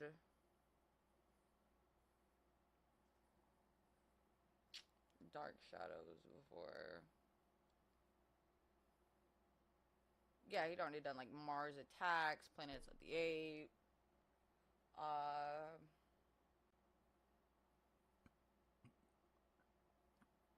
So he had already done things like those movies. So yeah, and mind you, all of those movies have like a very heavy.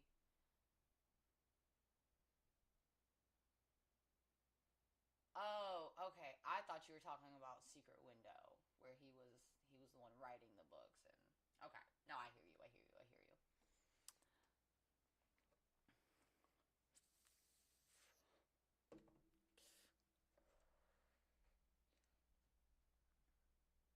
But yeah, it's just before he had done Charlie and the Chocolate Factory, he had done all these like weird gothic movies, and so to step out of that and do like a child movie, like you're basically doing a movie that like that's family friendly in a sense. Like even though most of the movies that he's done before, like obviously Nightmare Before Christmas and Corpse Bride, are family friendly, he was able to do those movies in his full like dark, goth, dark, like tone because it was the way he wanted to write it. But he's working with a story that's already been written and has already been done. So it's like you can't go too much into your type of movies that you like to make. But he added his own aspects. Like you can't tell me that that scene where it's like his entrance with like all the like the chocolate animatronics or whatever. You can't tell me that shit wasn't creepy. That shit was hella creepy. And then the fact that they set on fire, like that's so Tim Burton. Of course, the entrance goes to shit and it sets on fire.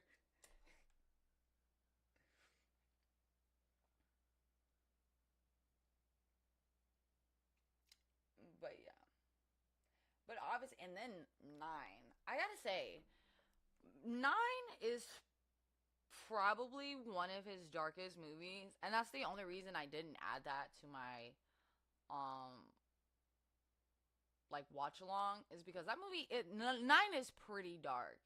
Um, and it has like you know tones of death, have very heavy tones of death.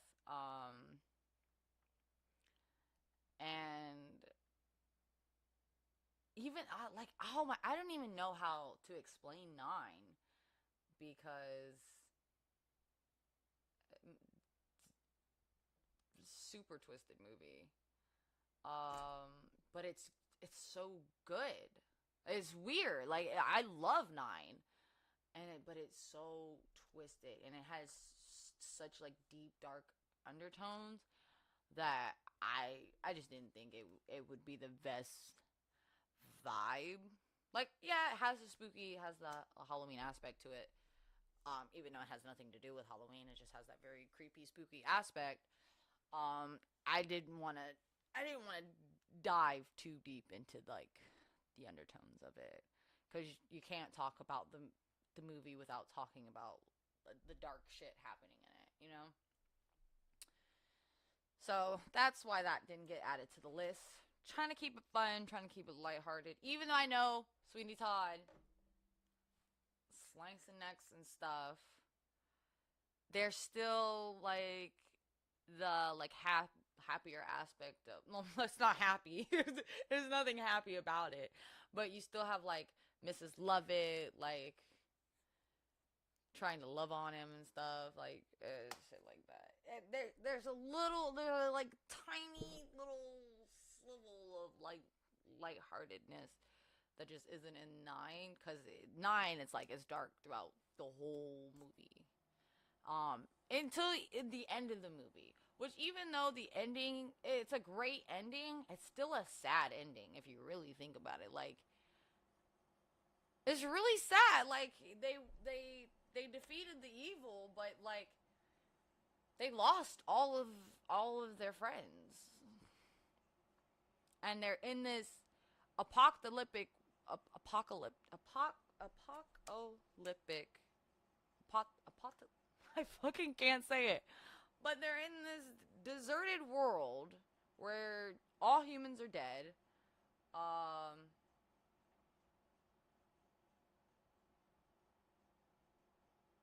what? Watch nine? You've never watched nine? Man, this has been out forever. You probably have seen it, and it's like a fever dream though. So that's what it usually is for people. It's like a very like it's like a fever dream, like because again, such a crazy aspect to that movie. But that's what makes it interesting, I guess. But yeah, Sleepy Hollow. Going over uh, that aspect of was Sleepy Hollow is Sleepy Hollow Disney. Only reason I'm asking is because I used to play Disney Infinity, which was like this game where it's kind of like I don't know if you've ever like seen it or heard of it. It's kind of like that game Skylander. Um, where you have like the action figures or whatever, and you like place them on the little like play set or whatever, like play pad. And then like you can play as those characters. And anyways, without going too much into what the game is, um, there's these like it's basically like Minecraft, but not like Minecraft. Because you like in the sense of it's like Minecraft, you can like build your own world and stuff like that. They call it a toy box, so you can build your own toy box. And one of the furniture items, or not furniture items, but like building items, is the Sleepy Hollow Bridge, and it's the Sleepy Hollow Bridge from Tim Burton's Sleepy Hollow. So that's why I was wondering if Sleepy Hollow was Disney. Which, funnily enough, majority of the movies that come out these days have an association with Disney. Like if you watch a lot of the movie credits, you'll see like where it says something about oh fuck, what does it say? Not distributed by, but it says something about like Walt Disney Buena Vista Studios or something. I forget under what credit. I forget what credit they're under though. But yeah, that's interesting. It's interesting to know that Disney, the mouse has his hands in a lot of the movies that you wouldn't even think they'd have any association with. Because I remember watching one movie that has no Disney related. Disney isn't even in the credits. Like not produced, directed, nothing. And all the way at the end of the credits, like literally right when the credits are about to end, where it's like all the small text conjumbled together, it literally said like distribute or something. I don't know, I forget what it says, but it literally says Walt Disney Buena Vista, something, something, something. So I have to find it. I'll have to like go through a movie and see if I can find it. Let me see if I can do one right now. um, Let me see. So, well, actually, I'm gonna go to the end of Beetlejuice. I'm gonna see if it pops up.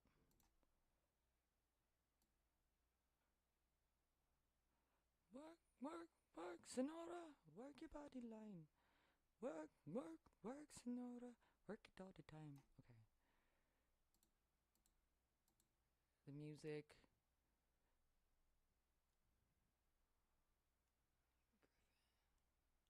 All the stories, main characters. I have to look close because it's really small text. Is it gonna be in here? Mm-hmm.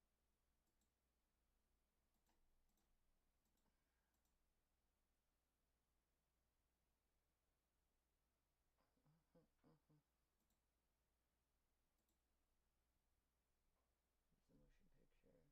Okay, no, I didn't find it in this one, but I'm gonna find it in one of them.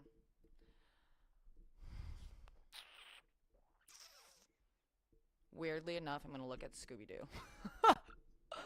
Not watching it. I'm just skipping all the way to the end of the credits to see if it pops up. This one is by New Line Cinema too, so it might not pop up, but we'll see.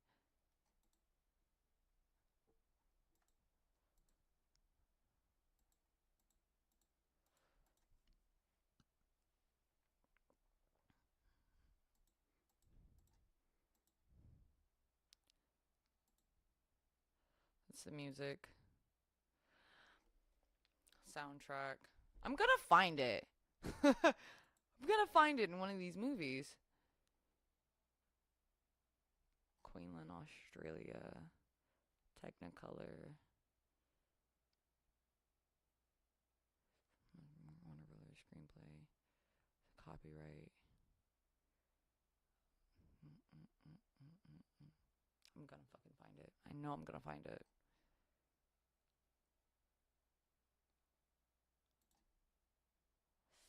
Ah!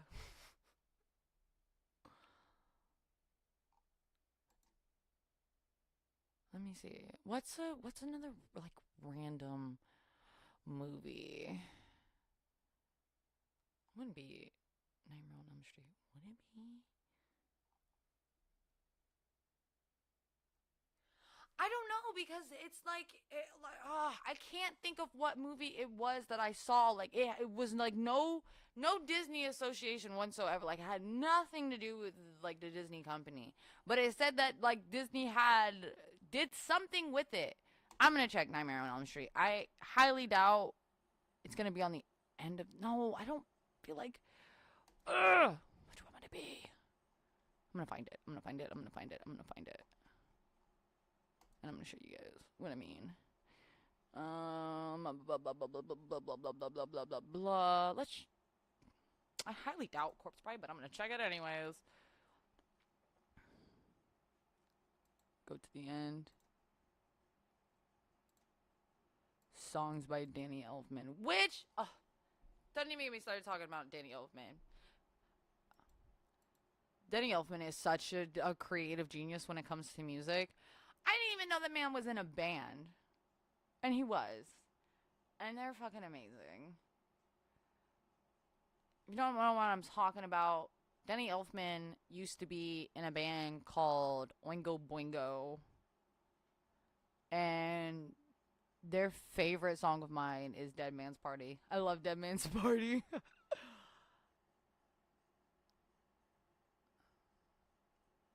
Warner Brothers. Actually, oh shit, I know what I actually okay. You know what? I know what movie it was. It was Nightmare Before Christmas. But what it was is that I have Nightmare Before Christmas on VHS.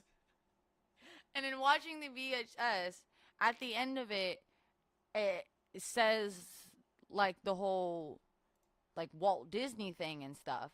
But at that time, Tim Burton didn't have an association with Walt Disney. It wasn't under Disney when it came out. I think it was Touchstone when Touchstone was its own independent studio or whatever.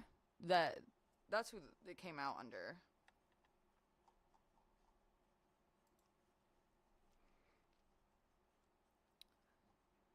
I did not find it.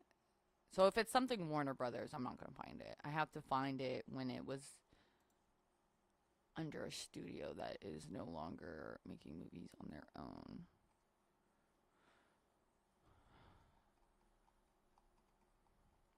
Which surprisingly, I was surprised to know that people were surprised that Wonka was a musical.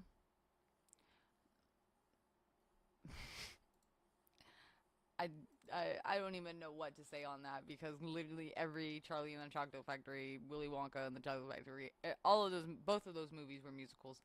So, uh, mm, mm. It wouldn't be How to Train Your Dragon, would it? No, because that's DreamWorks. Marmaduke,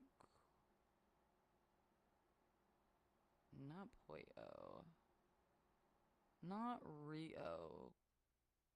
Cause what's Rio? Illumination. What's Rio?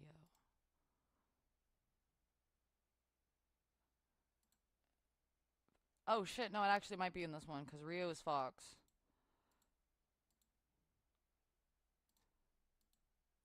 but it's also Blue Sky. So we'll see.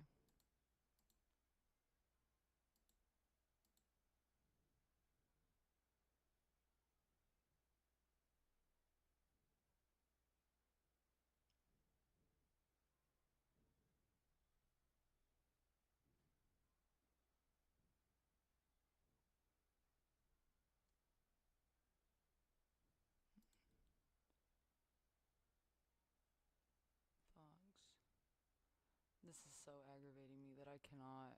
Damn it! I can't. Okay, I give up. I don't know where to find it. I can't. But I'm pretty sure it was The Nightmare Before Christmas that I was watching on VHS, where it had said like it had been like distributed or like the art or something.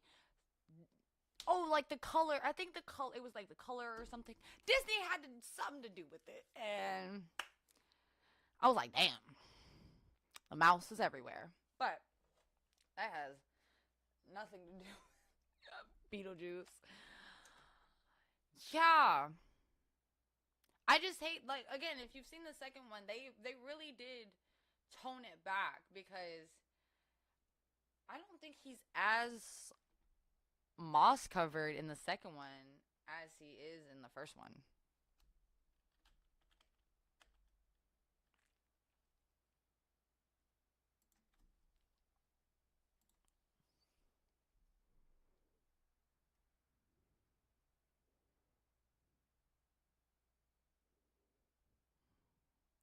They definitely toned his hair color down. In the first one, he's got his green. It's dark, but it's light at the same time.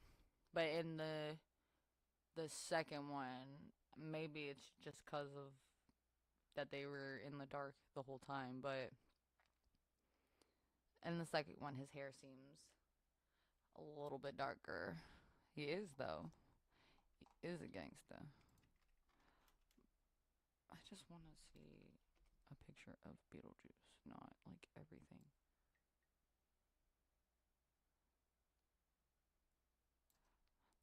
They have a comparison on Lydia, but they don't have a comparison on the first and second Beetlejuice. Cause I'm telling you, the second one they really toned him back.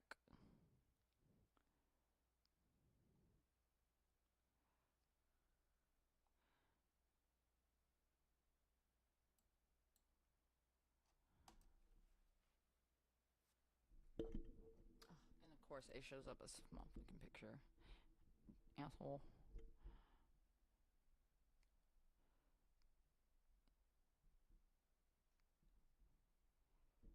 Yeah, they did, because in the second one, his his eye color is very like black, and then in the first one, it's more purple than it is black.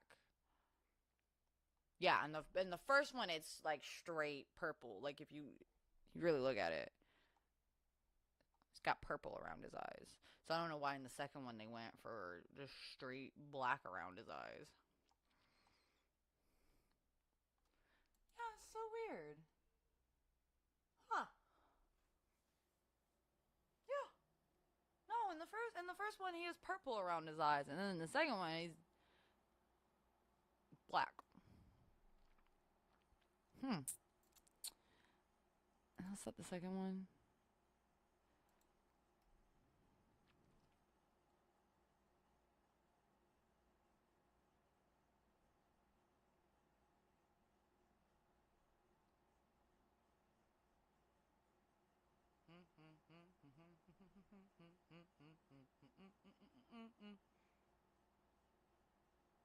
I'll definitely say in the first one too, his hair is a lot more like electrified, and in the second one, it seems just more like clown hair almost. Yeah, and then in the second one, it's very like it's like gray almost, instead of being like the kind of like ivory like brown leaf green. It's like so weird to say brown leaf green. It's like a beige, almost like a beige green in the second one. And yeah, clear as day around his eyes. It's black instead of the purple.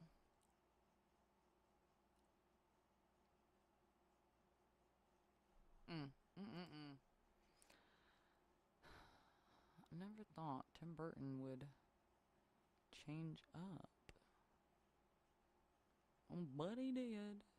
But he did.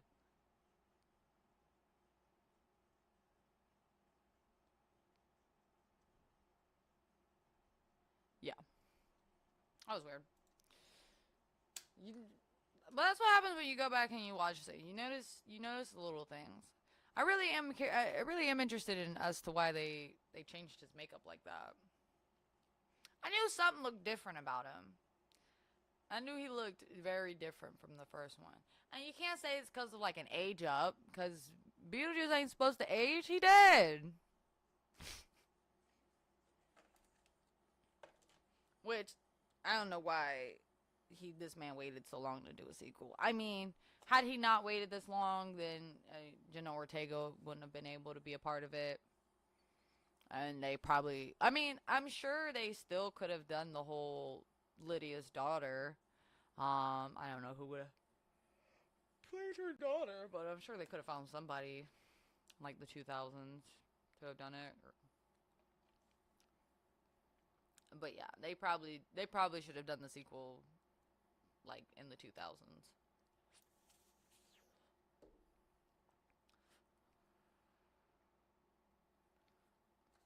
because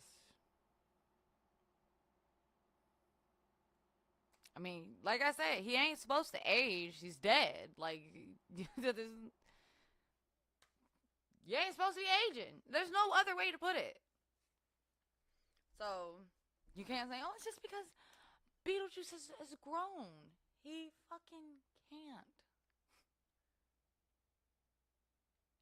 I don't know about 90 now, because like I said, they really did like pull back Beetlejuice, which is like one of the things I didn't like about the movie. Like, I ain't get my full Beetlejuice, you know? I ain't get like, he was unhinged, because that whole scene at the end is, okay. I, that scene was that scene. It was what it was. And, I feel like that was the only time he was really, like, unhinged. I mean, send dude to hell, though, that was fucked up, but it's Beetlejuice. Like, I'm not surprised that he did that. I guess that's what it was. I was like, give me a little something that I would be surprised that Beetlejuice did, you know? Like, show that he can go a little bit of an extra step. Not too much, just a little bit. Add a little sense of flair to it. I guess maybe that's what that end scene was supposed to be. I guess that was supposed to be Beetlejuice's like flair. Oh, I don't know. I feel like it kind of dragged on a little bit, just a little bit. Um, I mean, I can't say that it was extra because it's Tim Burton is gonna go above and beyond like with him, but we'll say that it dragged on. And I do wonder if they do a third one, what is that third one going to consist of? Because I swear to God, if we do the whole Beetlejuice is trying to marry Lydia again, I'm done. Done. Because come on. Give me something else. We done been through this twice. Didn't work out.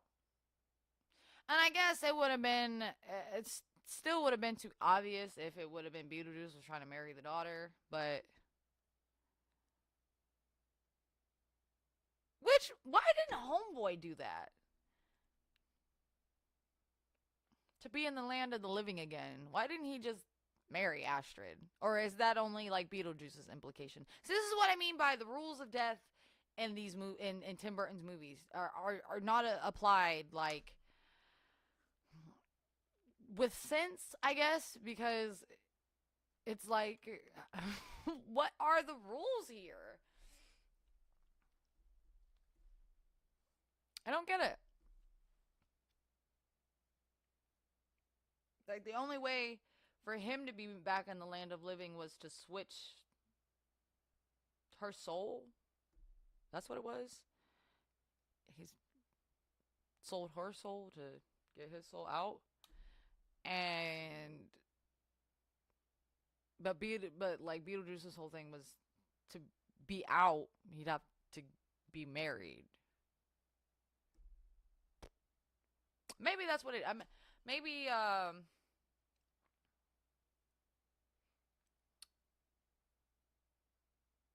maybe it's just like certain people have their own speculations. Because I still wish they would have explained how exactly they helped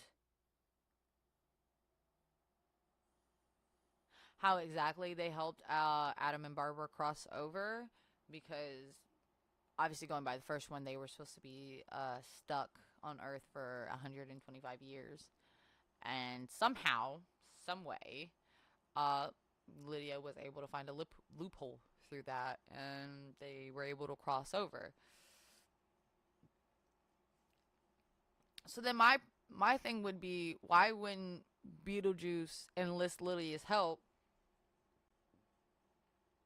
to help him cross over? I mean, if she found a loophole through, Adam and Barbara's speculation, which I wonder what their speculation was. If Beetlejuice's speculation to come back to the living was he had to marry, and Homeboy's speculation was he had to have somebody switch places with him, what was Adam and Barbara's speculation?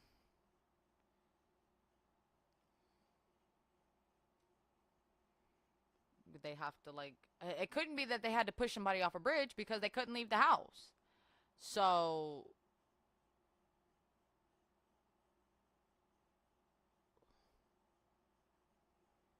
hmm, it's interesting to think about.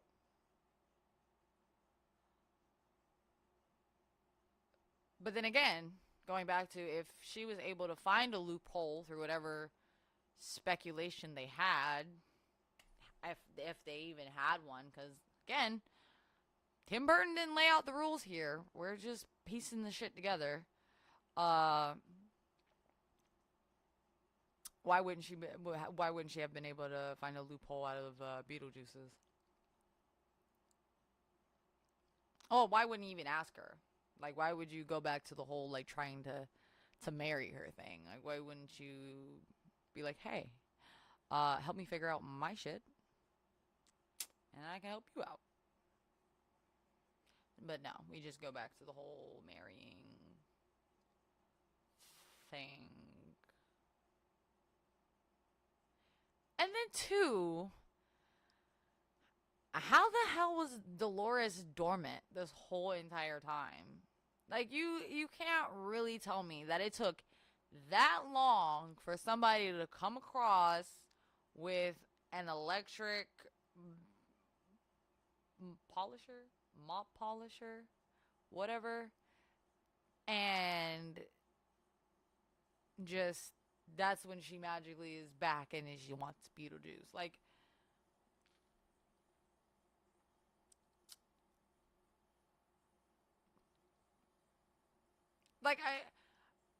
I understand how she got, like, hacked up. It was by Beetlejuice. But you're telling me he hacked her up the same time he was dying, right? And put her in them boxes? Or did he do that after? And then if he did do that after, how was he able to do that after if she can steal souls? Did she not know then that she could steal souls?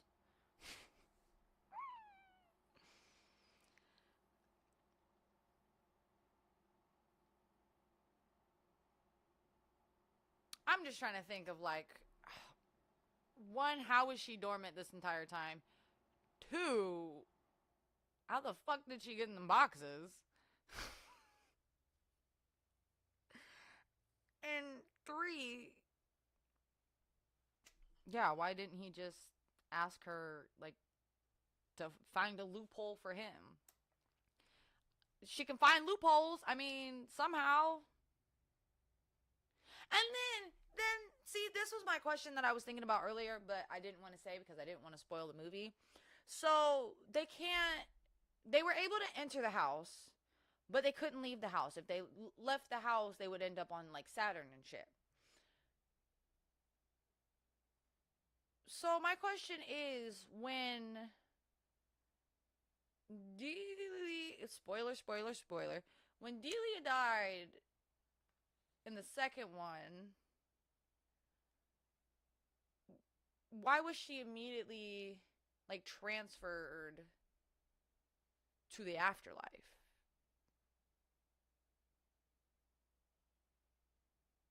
I mean, okay, it could have been because, well,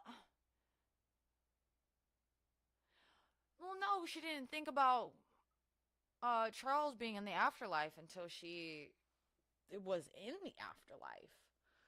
Um, I was thinking, why wouldn't she just appear back like they did? This is what I mean by, again, rules of death. Tim Burton did not lay these down properly, because what I was thinking was, homeboy killed his parents and shit, right? And then fell out of the treehouse. If the treehouse, the vicinity of the treehouse is where he died, how the fuck is he able to go from the treehouse in his house? But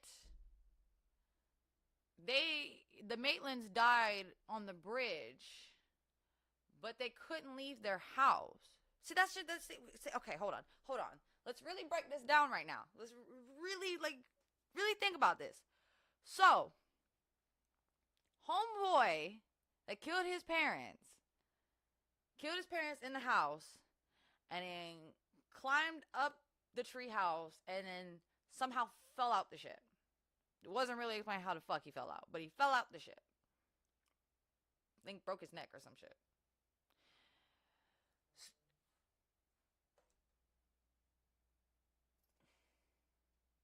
Sorry, I'm making sure there ain't people at my door. Fell out, and then, but he was able to travel from the treehouse into the house, go upstairs, go in and out. Well, he was only able to go out the back door, because I realized they never went through the front door. So he was able to go out the back door, whatever. But the Maitlands died by driving off of the bridge. And yet, somehow, they magically appeared. They walked in the house, right? Walked in the house. Don't even know how the fuck they got back to the house. And then in trying to walk outside the house, they end up on Saturn.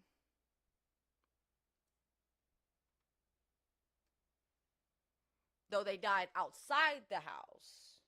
They can't go outside the house, even though they died outside the house. But homeboy died outside of his house, and he can go outside and inside his house, and even in the treehouse.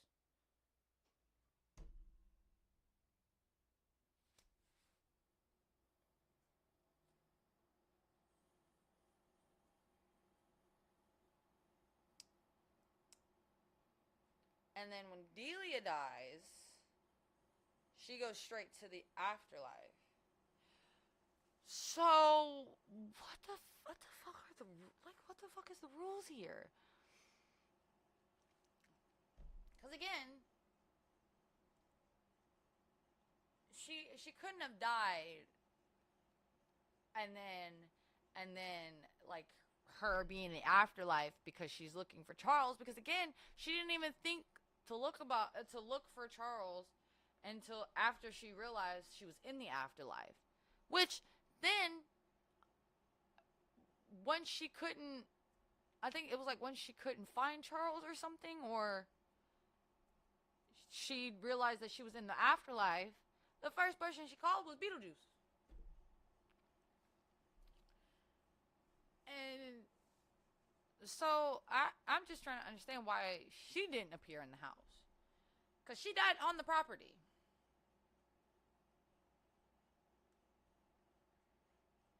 But they died off the property, and they appeared at the house.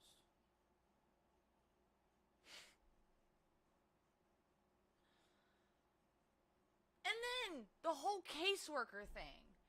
Why was it that Adam and Barbara were the only ones that got caseworkers? Like, in the second one, there wasn't a fucking caseworker in sight. Like literally the whole, like, parts of the movie where they're going to the afterlife following Charles around, he's like, He's just wandering around in the afterlife. Like he didn't have a caseworker? Like why did they get a caseworker and he didn't? Because Juno said that you get a caseworker if it's needed, deserved, or something else. Obviously, he needed like some type of direction because he didn't know where the fuck he was at. He didn't know where the fuck we were to go. Like, he needed direction. So why didn't we get like a caseworker? And then even for Delia, like even she didn't get a caseworker. So I'm curious on how the whole like caseworker thing works. Because I'm sure when they do the third movie, we're gonna go back to the afterlife. So,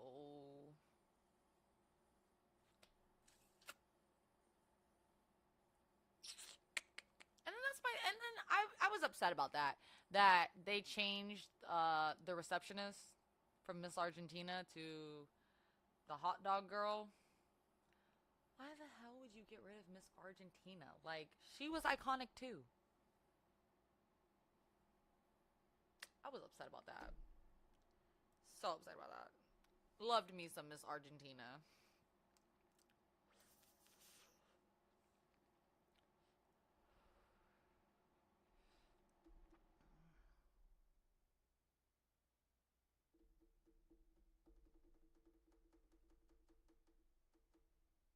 I really am curious how she figured out that loophole for Adam and Barbara. Because the only reason that they included that loophole bit in there was because um they can't bring back Alec Baldwin, not with everything that's going on. Which honestly, I feel so sad that that man is going through or had to go through what he went through with the whole.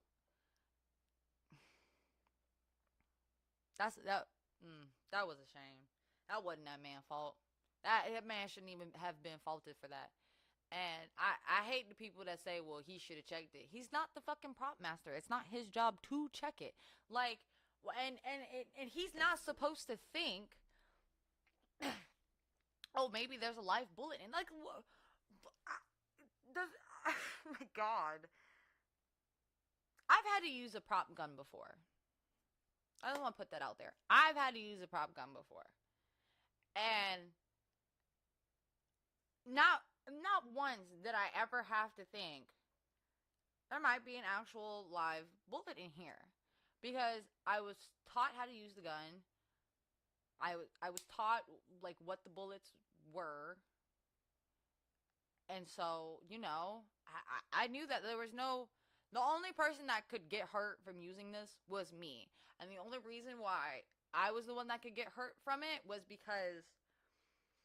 So it was like a revolver, and when I would go to like shoot it with it with it being like a prop bullet, so like prop bullets, like they'll sound like an actual bullet, but it's like kind of like this powder. Yeah, same. Yeah, that too. And then it's like this powder that you'll see like when it makes the big like smoke. That's the powder being like shot out or whatever. Like nothing actually like shoots out, but it's the powder like exploding. I'm not, as you see, I'm not a prop master, so I'm not explaining this perfectly, but you get me, and so the only reason I could get hurt from it was the what is the word thank you, the backfire. When it would backfire, it would like these little like not pellets, they would feel like pellets, but it was very small, almost like kind of like sand almost. But it was like some type of grain, you know. If I had it too close to my face, that backfire could come back and like hit me in the eye. So that was the only reason that I could have been hurt from it. Which, on to be so fair with you, it did get me a couple times. It didn't get me badly. Obviously, you see my face is still perfect, but there were a couple times where the trigger was like, it was not jammed, but it was a very hard trigger to pull. Like I had to, so I'm having to hold it in one hand. Like I can't do like this because when you're doing theater, you have to project. Not project. What the fuck? Ah! I am like so lost for words right now. But basically, you have to like show the front of your body. Like your back can't ever really be to the audience unless it's written that way. Unless it's written for your back to be towards the audience. So it wasn't written for my back to be towards the audience. So I had to be like outwards, but still like holding the gun. So I'm holding the gun and I'm like outward, and I have to hold it with one hand because if I hold it with two, well then that's covering me up. And in theater, you don't want that. So I had to do it with one hand, and it was very hard because again, the trigger was very. I think it was like an old gun, so the trigger was very, very tough to shoot off. Like I had to, like really like, and I was scared that like when it came time for me to do my scene with the gun, I was gonna do my line because I had to do a line, and then I had to shoot off the gun after I set that line. So my worry was I was gonna say the line, and then it wasn't going to go off, and then so here's this moment of silence where I'm fighting with the gun to go off, and my teacher just told me to just re-say the line, and it was like a comedy thing anyways. It wasn't like a dark, it wasn't a dark play at all. It was actually like a comedy play. It was half a play too, so it wasn't even like a full thing. And the point of it was a play within a play, and the play was supposed to be half-assed. So yeah, those pieces that it got me sometimes, but as good as fine. And yeah, it would be very, very hard to pull. So he just told me to like re-say the line and then try to shoot it. But luckily that didn't happen. I was able to just say the line and it shoot off. But going back to what I was talking about, yeah, I didn't have a thought of there could be an actual bullet in here because it wasn't my job to check if there was or not. Because that's not my concern. I shouldn't be concerned with whether it's a prop or not, because I'm doing something that is a prop. You know what I mean? Like this, it's not a real life scenario that's happening. Like when you're on a stage or when you're on a set, you're not in reality. Like what is happening around you is not reality. So obviously, reality-wise, you're not going to think that this prop gun, let me emphasize the word prop gun, is going to have real bullets in it. Because it's a fucking prop gun. It's supposed to have prop bullets. All this shit is supposed to be fake. So to even say that, oh well, he should have checked if there was an actual bullet or not. How the fuck was he supposed to know when that was not his job? There's somebody with the job title prop master. You know what the fuck a prop master does? They're in charge of the props. They make sure the props are good. They fix what props are broken. They make sure props don't backfire or mishap or nothing. That is their job. It was that prop master's fault for there being a live gun in there. I mean, not a live gun, a live bullet in that gun. So that was a damn right shame that that man went through what he went through with that. Especially when come to find out that Jensen Ackles? Jensen? Man, I cannot say names today. But dude from Supernatural. Y'all know what I'm talking about. Supernatural, The Boys. That dude. But that man, come to find out, he had an actual bullet in his prop gun. So, had what happened with Alec Baldwin not happened, it would have happened to him. Because his gun also had a live bullet. If this just died, that's fine because I'm not even like listening to the thing anyways. Oh, I didn't get any green on it. Oh, it came back on. Oh well. Movie's over. We're just talking, bullshitting. But yeah, that to me is beyond messed up. That man went through what he went through. But that's the reason why he wasn't in the second Beetlejuice. And then I'm guessing, with them not bringing him back, they couldn't bring Gina Davis back because they are a couple. And I guess it probably would have been too much to explain why she's there and he's not there. And then with Jeffrey Jones,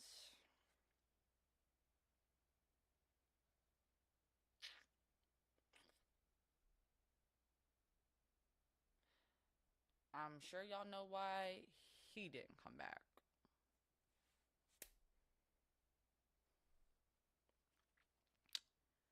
There are some things that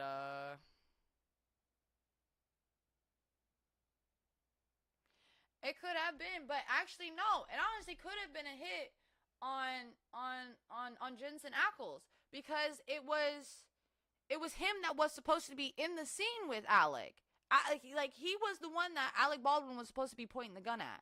So had they not been rehearsing that scene, that man would be dead. Think about that. That man would be gone.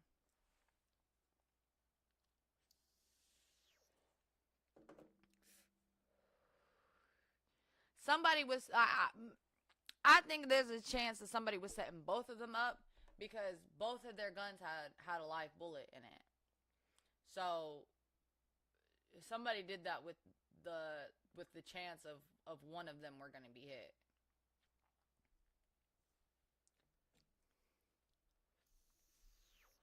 Which is the same anyways. And then even thinking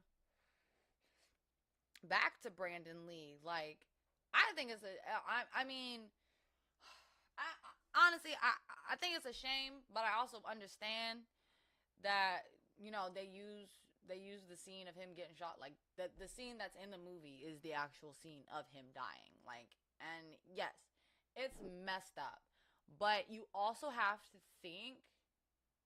I know.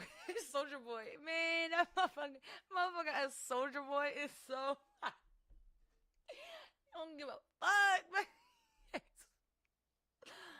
I hate that there's only gonna be one more season of The Boys. Damn, that sucks so bad. But it's gonna be a good season. I know that. Man, The Boys. The way it ended was some fuck shit. Ow! Ow! Why did you have to remind me how that ended? My God. That season finale was fucked. That's so fucked. But we'll get to that in a second. But yeah, they had to use that scene because one, he just passed away. Two, they had already filmed the whole movie. They had already put the money into the movie. They had already done the trailers and shit for the movie, the promo and stuff for the movie. So they had to push this movie out because that was a lot of money lost had they not put that movie out. And I mean, it's a cult classic film. I mean,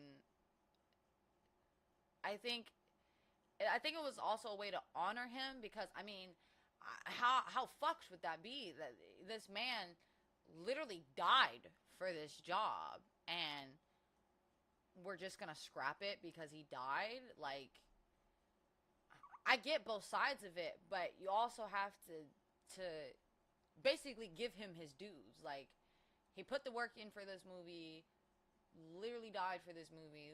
We like the smartest thing to do is to put the movie out. And so really as as messed up as it might seem, it really was a way to honor him, and the movie did great.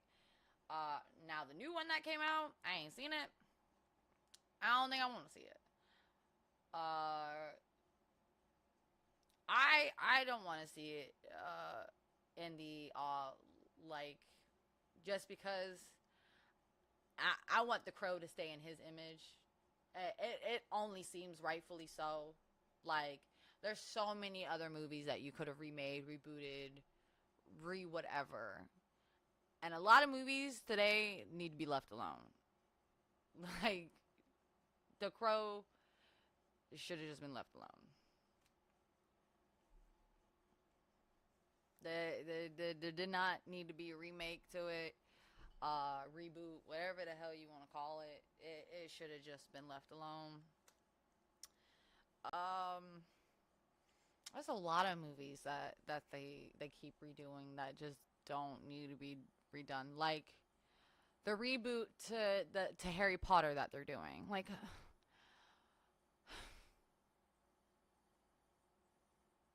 we literally just went through what, 10 years of these movies, and you left it off on a good fucking note, bro. Like, you ended the movie with a chef's fucking kiss. Ended the series, ended the franchise on a chef's fucking kiss. And so fuck it all up, you're rebooting it. We don't need to see Harry Potter's story all over again. We just saw it. Hell, we've even read about it. How many times do we have to watch the story of Harry Potter? Because that's all this show is. It's literally the movies in show form.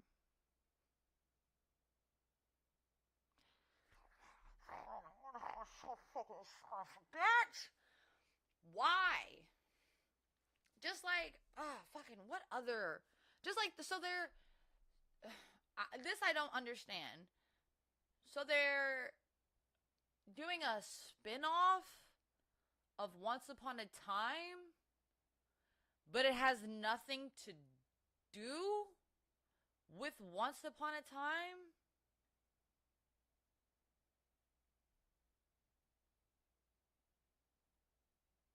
I'm trying to understand that one. If it's a spin-off of Once Upon a Time, why wouldn't it have? And you only milk that cow for so long. Like, I see, and okay, I know why they're rebooting and remaking movies is because in Hollywood today, they don't want to do like a brand new movie idea or TV idea for the off chance of that it's not successful.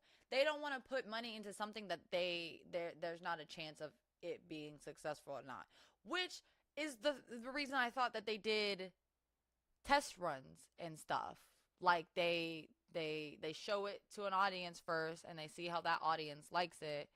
And then if they don't like it, they go back, they fix it. They do like it, they push it out. And yeah, they're too scared of knowing whether or not the movie's gonna work or not. So that's why we're seeing a lot of the reboots and the remakes, the Disney live actions. Which again, you can't really say too much about Disney because they are still making new shit at the same time that they're coming out with these live remakes. Like Moana 2. Moana is something that Disney did come up with on their own. Obviously, they got like inspiration and stuff, but it was a story that they created. And so, like with them doing Moana 2, like that's something new because we don't know how Moana 2 is supposed to fucking go. We don't know the fucking story. So it's new. We don't know what happens.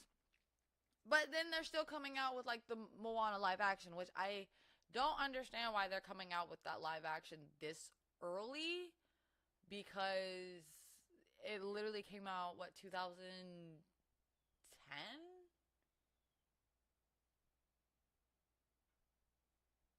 2013? No, 2013 was Frozen. Moana came out after that. So what, 2015 Moana came out?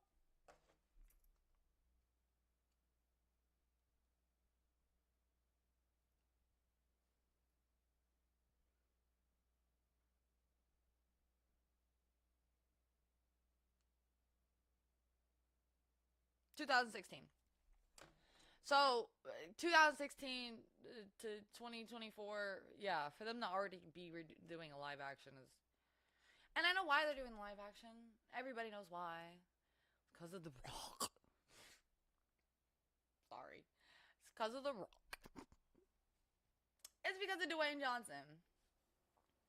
Because they want to do a live action movie while he's still young, I guess. Um, so that's why that one's coming out. But what are, let me find a list of remakes.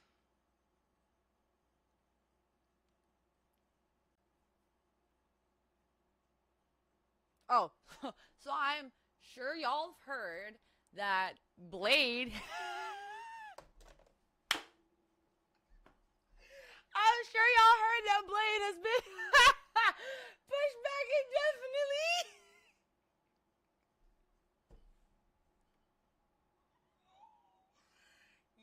Yo. Yee.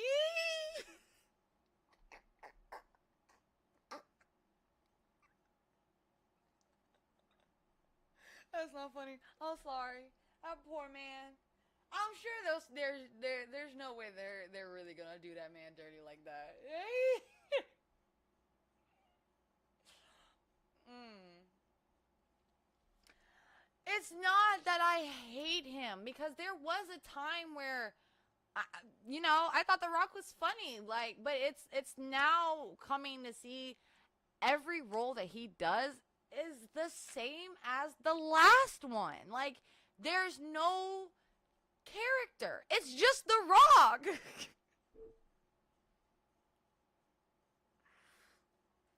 It's like every character is the same. They did that man dirty. There's no way they're really gonna do that boy like that.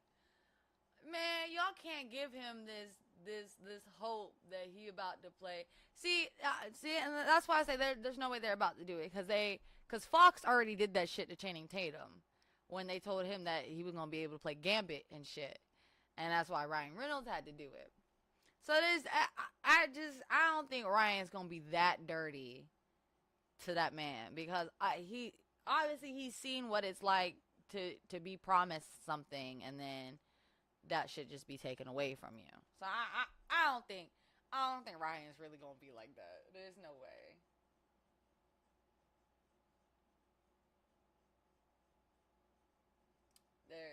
There really is just no way.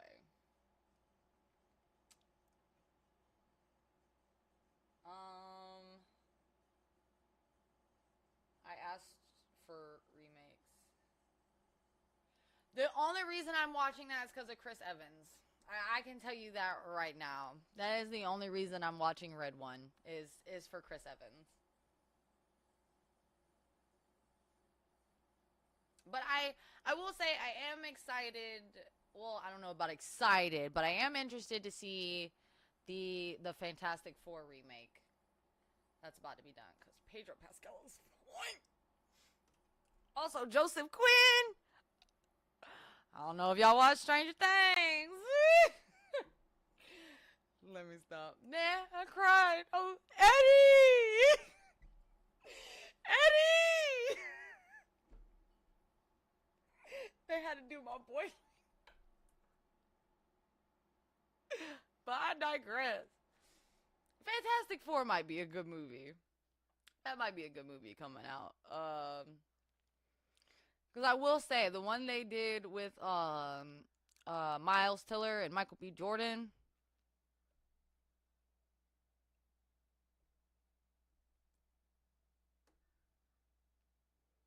Y'all hear the crows? That should tell you. That one was.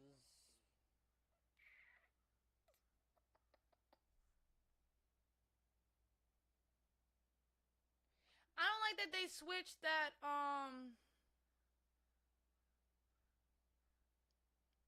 No, Johnny was still her brother, wasn't he?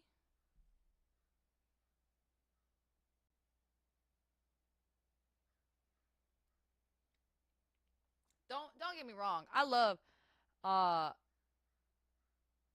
and at least he's playing it with a damn character. Unlike The Rock, who can only play The Rock. I mean, now, like, y'all know Michael B. Jordan is not a bad actor once so fucking ever. Like, that boy right there can act. Okay? Michael B. Jordan can act. That movie, though.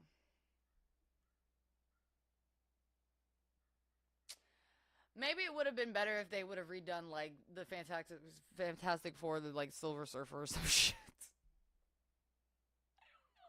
Which, actually, I just thought about that. So since, unfortunately, they're bringing back Robert Downey Jr. as Doctor Doom, does that mean we're getting the Silver Surfer? Hmm? Hmm? A little Silver Surfer action? Silver Surfer?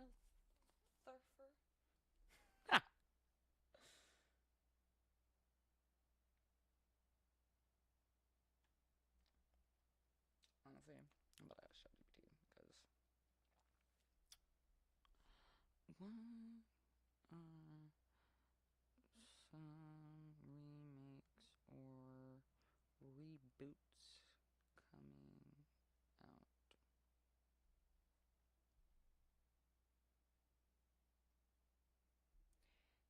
The movie was because I'm like I said, Michael B. Jordan act, and so can Miles Tiller. Like if y'all seen him in Whiplash, he can act. And I know y'all seen Michael B. Jordan in like Creed and Black Panther. Ooh, Black Panther.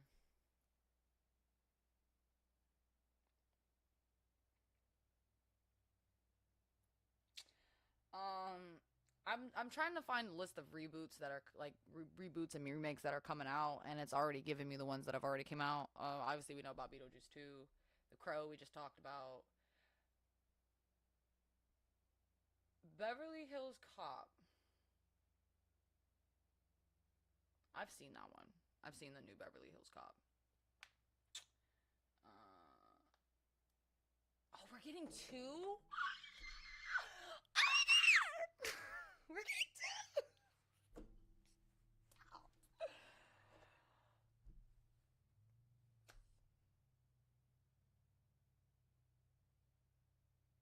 Um, yeah, Beverly Hills Cop, Axel Foley. I gotta say that one was okay. I don't know why it's on the. Well, I guess it would it be a reboot?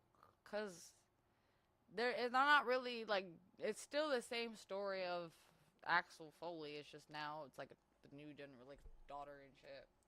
Whatever. Um, the Garfield movie.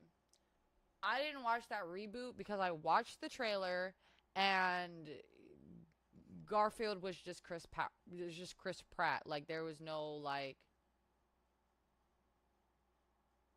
there was no like Garfield tone. It's just Chris Pratt. That's why I don't like Chris Pratt either because any movie that he does, he's literally just fucking Chris Pratt. Like there's no character to him either. Like um I didn't watch Super Mario Bros because Chris Pratt sounded like fucking Chris Pratt. You're a character. The only person that is doing any type of like character voice is fucking Jack Black. That's it. And then you've done Garfield, and you still you don't do a character. You're just you.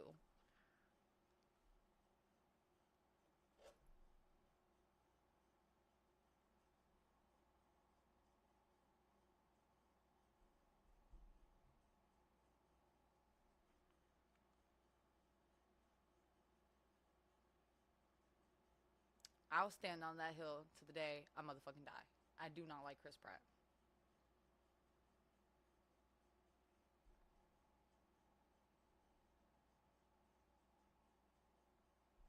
It was. I really did like.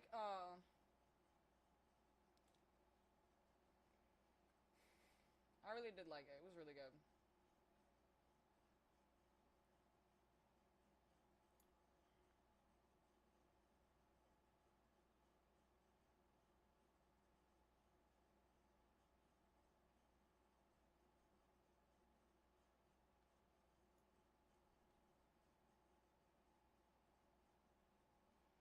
You can be. You can love him. I. You can love the character. There's no problem with loving the character. I hate the fucking actor.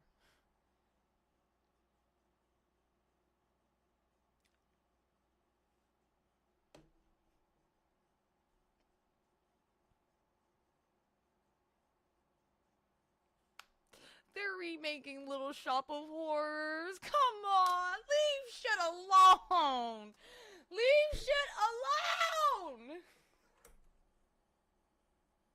Please, no, no, don't do it. Leave it alone. Look, leave it. Leave it. Don't touch it. God, really? It doesn't need to be God, it doesn't need to be rebooted. There's no reason to reboot the Little Shop of Horrors. This generation today doesn't even know what the fuck Little Shop of Horrors is.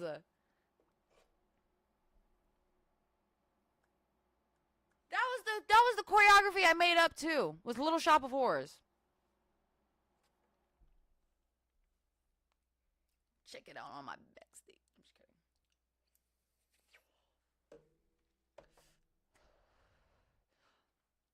My alter ego has a backstage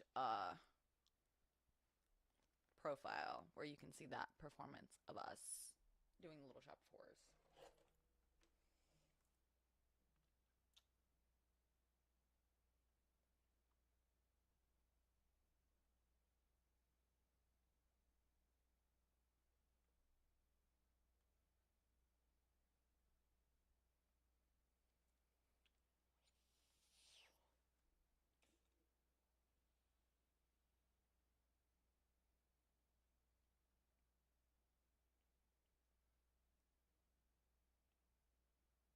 Ha! Ha ha ha! They already redid that though. I forgot they redid Roadhouse. I don't know what's going on with this. I keep trying to find like the reboots that are being talked about coming out, and it's like giving me all the ones that have like already came out.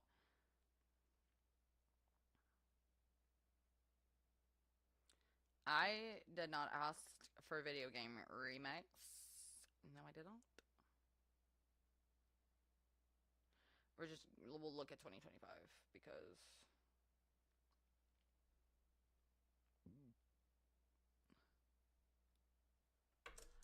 you got to be fucking kidding me.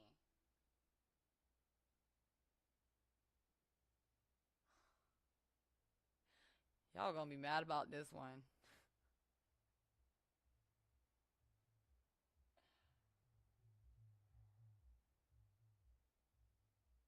God, y'all gonna be mad about this one.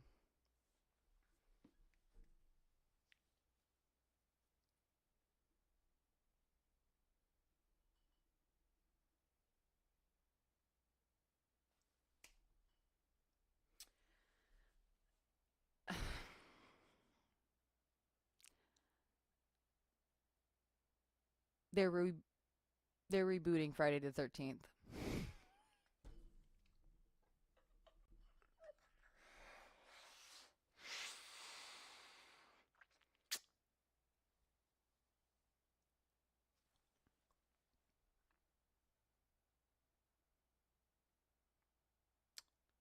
They are doing another fucking reboot. Another one. of Friday the 13th. And I can only guess that this time they're probably rebooting the whole franchise. Because there's another. Because if it's just going to be like the first Friday the 13th reboot that we got, don't fucking do it. Because y'all didn't even continue that one. You're just going to keep making the first movie reboots until, like, what? Why are we getting another fucking Friday the 13th reboot? Because next you're going to tell me that we're rebooting The Nightmare on Elm Street. Stop! Stop doing it! Why?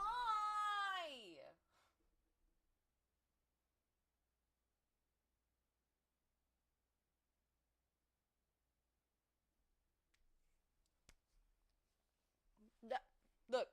Look. No. Look. No. Don't touch it. Leave it. Leave movies alone. Man, really? What? Oh my god. I literally want to cry. Because why? Why are we rebooting this? For the 1500th time. You literally came out with a whole franchise that is all over the place, mind you. Because I rewatched the whole Friday the 13th franchise. And in rewatching it, I never realized how just all over the place that franchise is. Like, that franchise barely stays consistent with anything. Anything. And you wrote the shit. You wrote the fucking movie, and you can't stay consistent with the shit that you wrote? Like...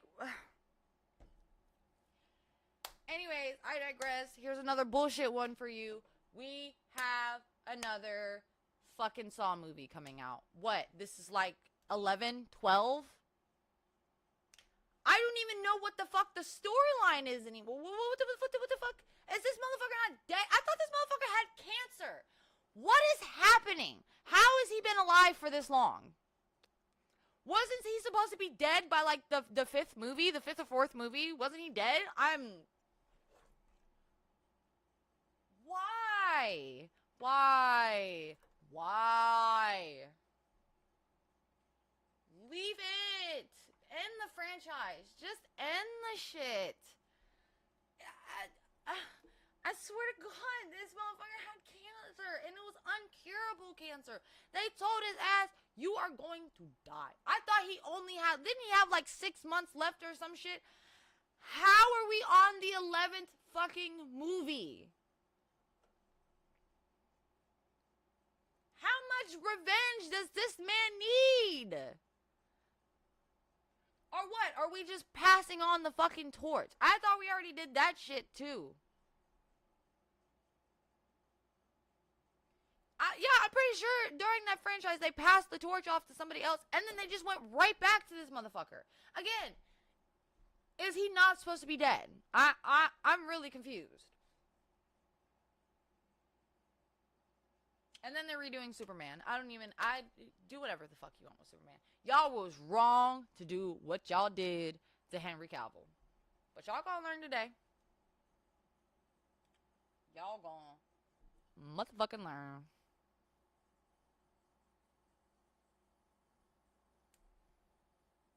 I'm gonna look at a couple more before I get off of here.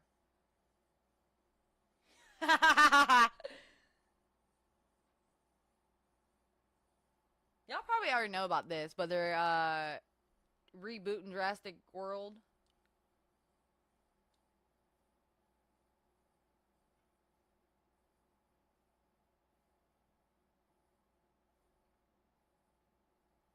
Oh, and then one that people have been asking for fucking years. And I mean years.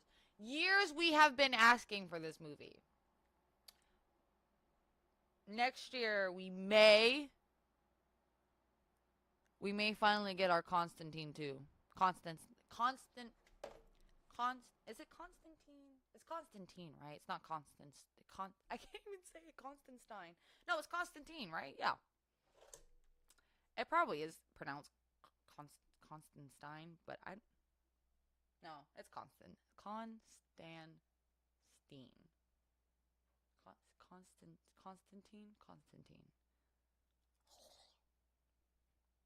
We're finally getting that the sequel to that shit.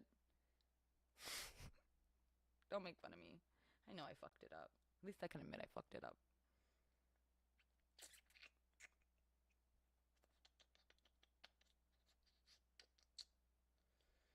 We're getting Aladdin 2. I hope that they go with not the sequel that they did where they did the animation one where it's Aladdin Return of Jafar. I kind of hope they just skip to the third one that they did, which was The King of Thieves. That one was pretty good.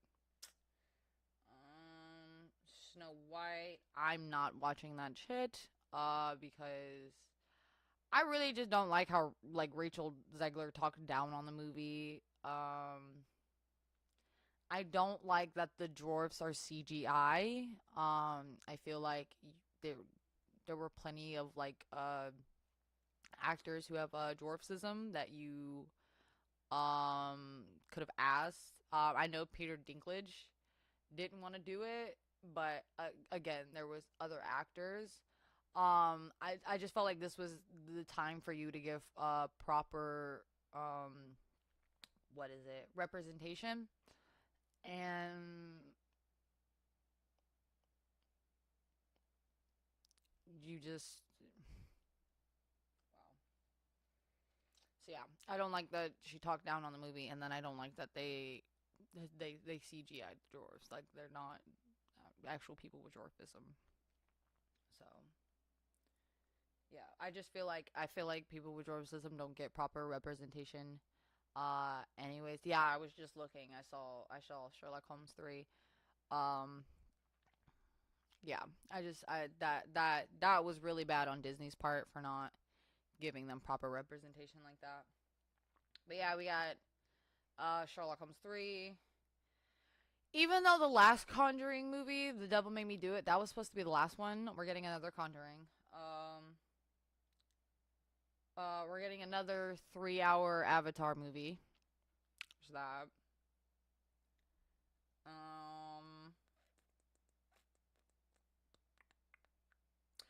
Oh, apparently, we're getting another.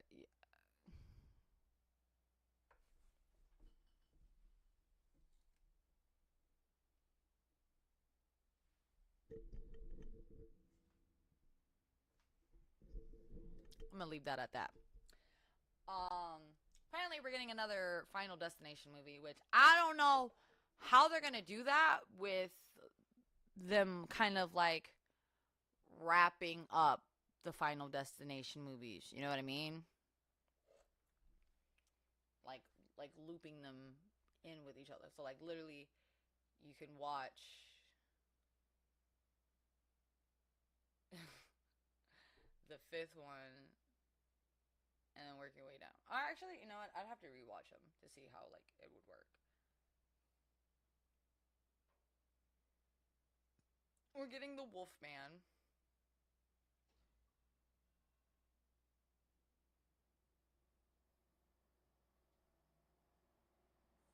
Mortal Kombat 2.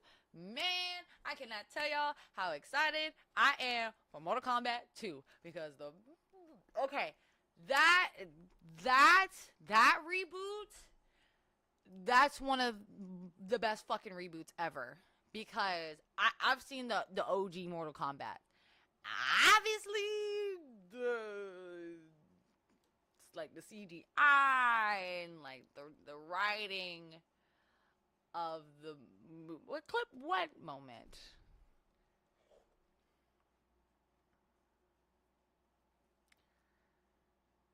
Obviously, the writing of the first movies were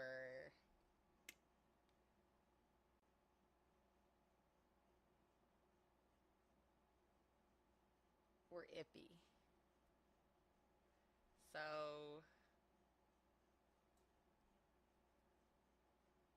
I mean, I really did love the Mortal Kombat reboot that was done. Um,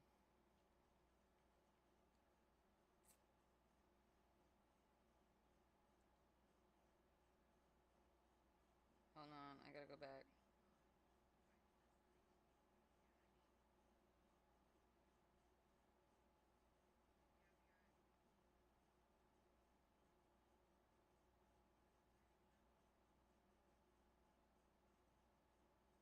Got it. Got it.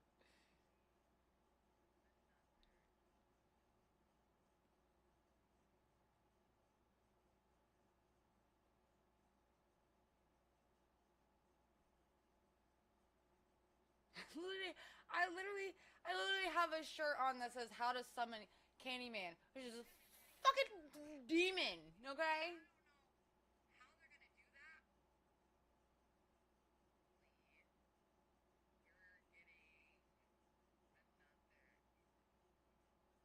It was funny.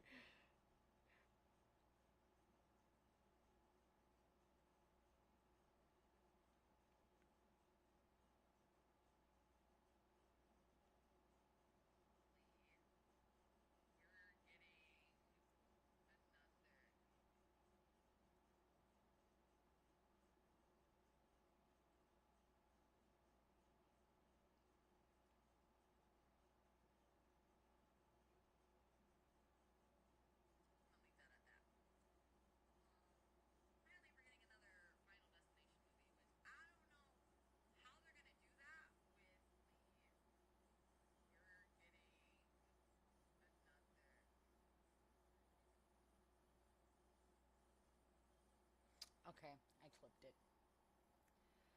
Oh, wait, they're really doing another Die Hard, man. Shit.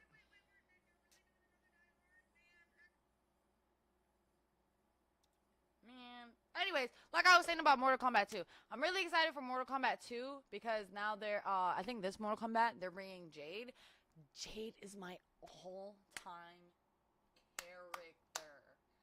Like, I love Jade. I love Jade so much. Like, I have Mortal Kombat 11, right? Pretty sure. Yeah. I have the last Mortal Kombat, the Mortal Kombat before the Mortal Kombat that just came out. And like, if you were to see my stats, you would see like it.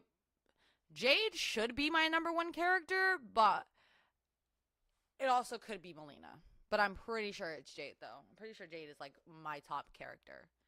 I love Jade. Love Jade so much. Now you make me want to play Mortal Kombat now.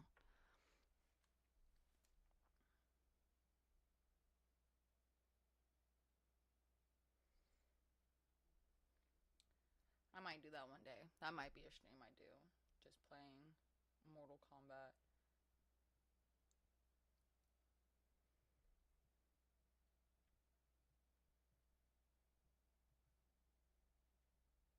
Um,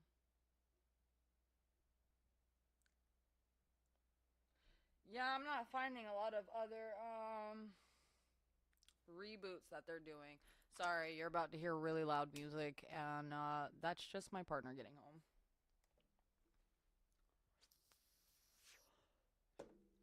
Which, with him getting home, means it's time for me to jump off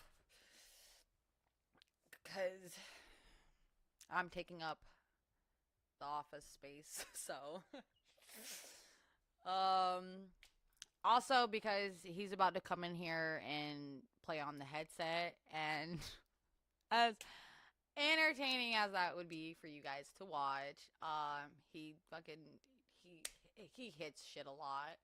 So it's gonna be a lot of banging and shit. Um, but one day, if he lets me do that where I'm streaming and he's playing in the background, then you guys will be able to see that. But obviously, I'm not gonna do that without his permission, um, because I'm not that way. But thank you guys so much for being a part of my first watch along with me. That was so much fun.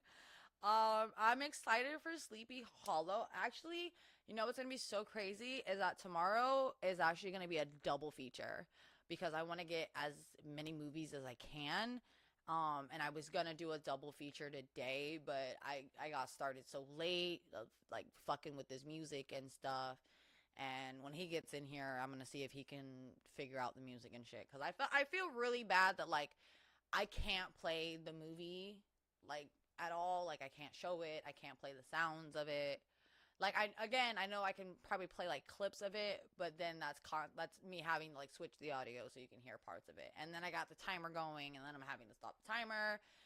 There's a lot of things. There's a lot of aspects I gotta look at and work into, but I'll get that fixed. Hopefully, the next stream I'll have the music fixed, so at least there's some background music that's playing while we're watching, so that we're not, sitting in silence and I'm not having to babble the whole entire time. Which honestly, it's fine for me to babble because I like commentating on movies anyways.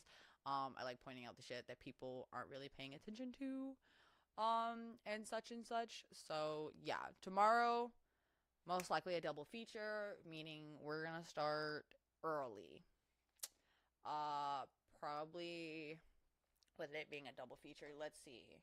So tomorrow is gonna be Sleepy Hollow and Sweeney Todd. We're gonna do both of those tomorrow.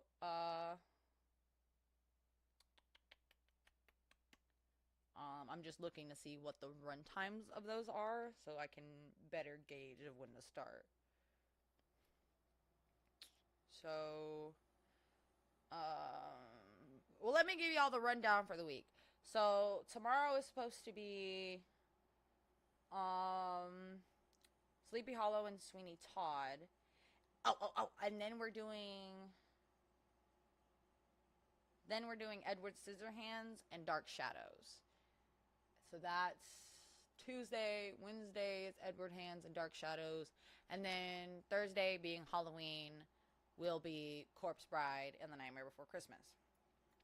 So, blah, blah, blah, blah, blah. Yeah, right. Looking at run times, I see. I'm quick to forget what I'm doing. And luckily, they're like right next to each other. So this is interesting to look at. I'm pretty sure he just took the children out. Thank God, because I didn't do it. I've been trying to set up this stream. Runtime. It's not giving me the runtime. Oh, there it is. Hour and 45 minutes. And then what's Sweeney Todd? Oh, shit. So tomorrow, whew, we're going to be at like almost 4 hours tomorrow. Because each movie, well, again, minus like intro and end credits, we're still going to be about 4 hours. So to gauge properly, I'd say we're probably going to start like 9:30, 10. 9:30, 10 o'clock, we'll start the watch along. Again, I would do them later in the night, but like I said, he's back here on the VR, and I'm not about to film my man without his permission. So, if one day he said he don't care, then I'll let y'all know. But until that day, we're gonna have this shit scheduled. So tomorrow, 9:30, 10 o'clock. First starting off with Sleepy Hollow. And then after that, probably take like 10-minute break, refresh, get everything set up, and then we'll do Sweeney Todd. And we'll commentate on that, talk about our favorite moments, talk about the designs of it, like the props that were used, or like the tones of it, stuff like that. Because I think it's really interesting the way Tim Burton does blood. It's very interesting the way Tim Burton does blood. But we'll get to that tomorrow because Sleepy Hollow, and interesting enough, Sleepy Hollow and Sweeney Todd use kind of like the same blood effects. So it's interesting to see that, and it'll be interesting to talk about. So yeah, 9:30, 10 o'clock, starting with Sleepy Hollow. Hopefully I can figure out something that can be done on the screen, or at least on the side, so that we're not just sitting here the whole time and talking, even though, again, I can do that all day. Just a little something, something to keep it interesting. Probably find, like, a game to do or something. Shit, we'll probably play tic-tac-toe. I don't fucking know. We'll figure it out. Hangman or some shit. Ooh, I gotta find that. Fucking Tim Burton Hangman or some shit. But we'll figure it out. We'll figure it out tomorrow. Grab my Beetlejuice over here. Today was fun. Can't wait to do it again tomorrow. Again, I really do apologize that I did not do a recap of SmackDown again, but I was playing my video game, which I do want to announce that soon I will be doing Sims 4 lives. The reason why I haven't started those yet is because I've been setting up my Sims. Like, I've been looking at the DLCs and stuff that I want for me to start streaming and stuff, and I'm still getting those DLCs. So, still putting that together, but soon I will have Sims 4 video lives up. The videos I post, though, will be like edits of my lives. So, well, edits of my recap lives. So, like, a watch along, obviously I'm not going to edit because it's a watch along, so we're going along the movie. But, like, I will have an edited video of my Raw live, so that we're skipping through. We're not, you guys don't have to watch all the pausing moments and the off trails. You just get to these points that I'm trying to make about it. Recap of Raw. Oh, shit. Damn, I forgot. Raw's on tonight. Oh, my God. I have to think how I'm going to recap Raw now, because I got to do my watch along. Oh, no. Eesh. Honestly, I'll figure that out. I might actually just go live tonight, right after Raw. Seeing as how I completely forgot that I have to do a Raw recap plus a SmackDown recap because I didn't get it out Friday. Again, the reason why I didn't get it out Friday is because I was in the middle of playing my game, and by the time I realized that SmackDown was on, as soon as I realized SmackDown was on, it was already halfway over. And I was like, I'm just going to have to catch the recap because I've already missed half of it. So I can't give you guys a recap and my reactions of it if I didn't actually see the whole thing to give a reaction to. Oh, sorry, he just now got home. I heard a different car. But still, anyways, yeah. So, live, after Raw tonight. Hell, if I can figure out how to do, like, how to put on Raw while doing it, because I do, see, that's the only thing that gets me about doing these live streams, is that I literally see people live stream while they're watching it, and they have it on the screen for people to, like, watch along. So it's me trying to find my way, like, of how to do that, because they do it and they don't get in trouble for it. So how do I do it and not get in trouble for it? That's the whole thing, is I'm trying not to get in trouble for it. I don't want to get in trouble for copyright. I don't got money for a copyright lawsuit, okay? So I'm not trying to face one. So yeah, I really want to figure that out, because if I can do that, that would make things so much easier for me. That I don't have to take my notes while I'm watching it, so that when I go to do this live, I can just, go by my notes about everything that happened, because literally my notes, what I think is so funny about taking my notes is that the last Raw, when it was Lillian Garcia's first night back, I literally wrote down in my notebook, she said containers, I miss Sam. And then afterwards, people are posting on TikTok about how she said containers and stuff, and I was like, the fact that I wrote a note down the moment it happened. I just don't know how to feel about that. It's crazy to me. But yeah. So I somehow got to figure that out. Don't know how I'm going to figure that out, but I'm going to get it figured out. I really do. I really do have my work cut out for me. Jesus, Gaia, help me. Um, yeah, we'll figure it out though. I'm sure I'll figure it out. So, but we're still doing the watch along tomorrow, even with Raw throwing in a little throwing a little ranch in the plans. That's gonna be my saying. Throwing a little ranch in the plans. Yep, that's me. I own that. Trademarking it right now. Own it. Registered to me. But yeah, we'll get SmackDown done tonight. Watch along tomorrow, and then so on and so forth.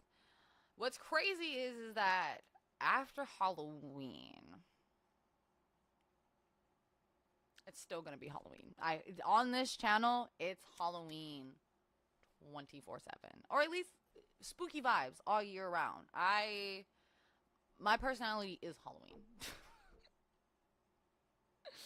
I love it. I love spooky attire, spooky themes, spooky everything. Eventually you'll see this studio draped out in like in cobwebs and shit. You know, who knows? See a whole like altar. I don't fucking know, some spooky shit. But yeah, and eventually I'll be able to change my scene into something a little more altered to me, because the scene I have now, obviously you see it doesn't really go to me. Like more spooky, more witchy, even a little bit of cozy. But we'll get that fixed. We'll get it all set up. This is all gonna be great. Like I said from the beginning, you guys are gonna see a lot of growth on this channel.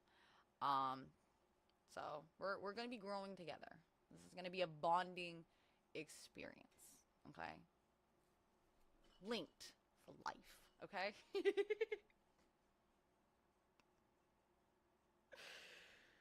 Oh God, this has been great. This has been fun. I know y'all are probably like, damn, she said forever ago she was gonna go. I'm leaving. I's going. But again, be here tonight. Y'all pay attention to my uncle. Carter hates everything. Y'all see him right there in the comments. Go like, follow, and subscribe. Obviously, everybody that's in my comments, go like, follow, and subscribe. All of them. Yes. Raw is on tonight. We will be watching. Let me stop. Subscribe to everybody in the comments. Go like, favorite, subscribe. Turn on all notifications. Not personalized. All of them. All the notifications. And if I'm on here tonight, if I do end up popping on Raw tonight, be looking out for Carter Hates Everything. He will let you guys know. I will let him know if I go to do it. Still setting up my socials. I know I have Twitter, but I have like nobody on Twitter. Like the only reason I have Twitter is just for like raw updates and video game updates. It's the only reason I use Twitter. It's for video game updates. But yeah, gonna go finally after the like third time of me saying it. Tomorrow, 9:30, 10 o'clock, Sleepy Hollow. Make sure you got your popcorn, your shaving blades if you feel like it, your pumpkin heads if you want to. I don't want to say black horse. Maybe a black stallion. There you go.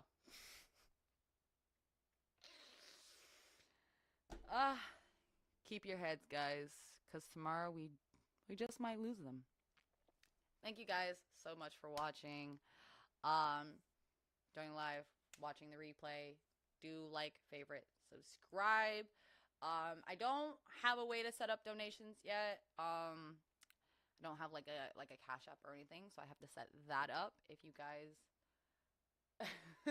want to send donations and stuff, which would be very helpful to me, because as you see, the studio needs a lot of upgrading. So any donations that I may get eventually will be put into making the studio better, so I can make the streams better for you guys. And eventually, once I get this, if I'm able to get the studio set up, I can actually start posting like videos, like cooking videos, even like crocheting videos, which, it's nice to know how to crochet. It's nice to know how to have your hands, like nimble. You know what I mean? So, yeah, we'll get into all that. It's all going to be great. Again, for the last time, thank you guys so much for watching. And I can't wait to see you guys tomorrow. Bye, my mystic fiends. Thank you. Thank you, thank you, thank you, thank you, thank you.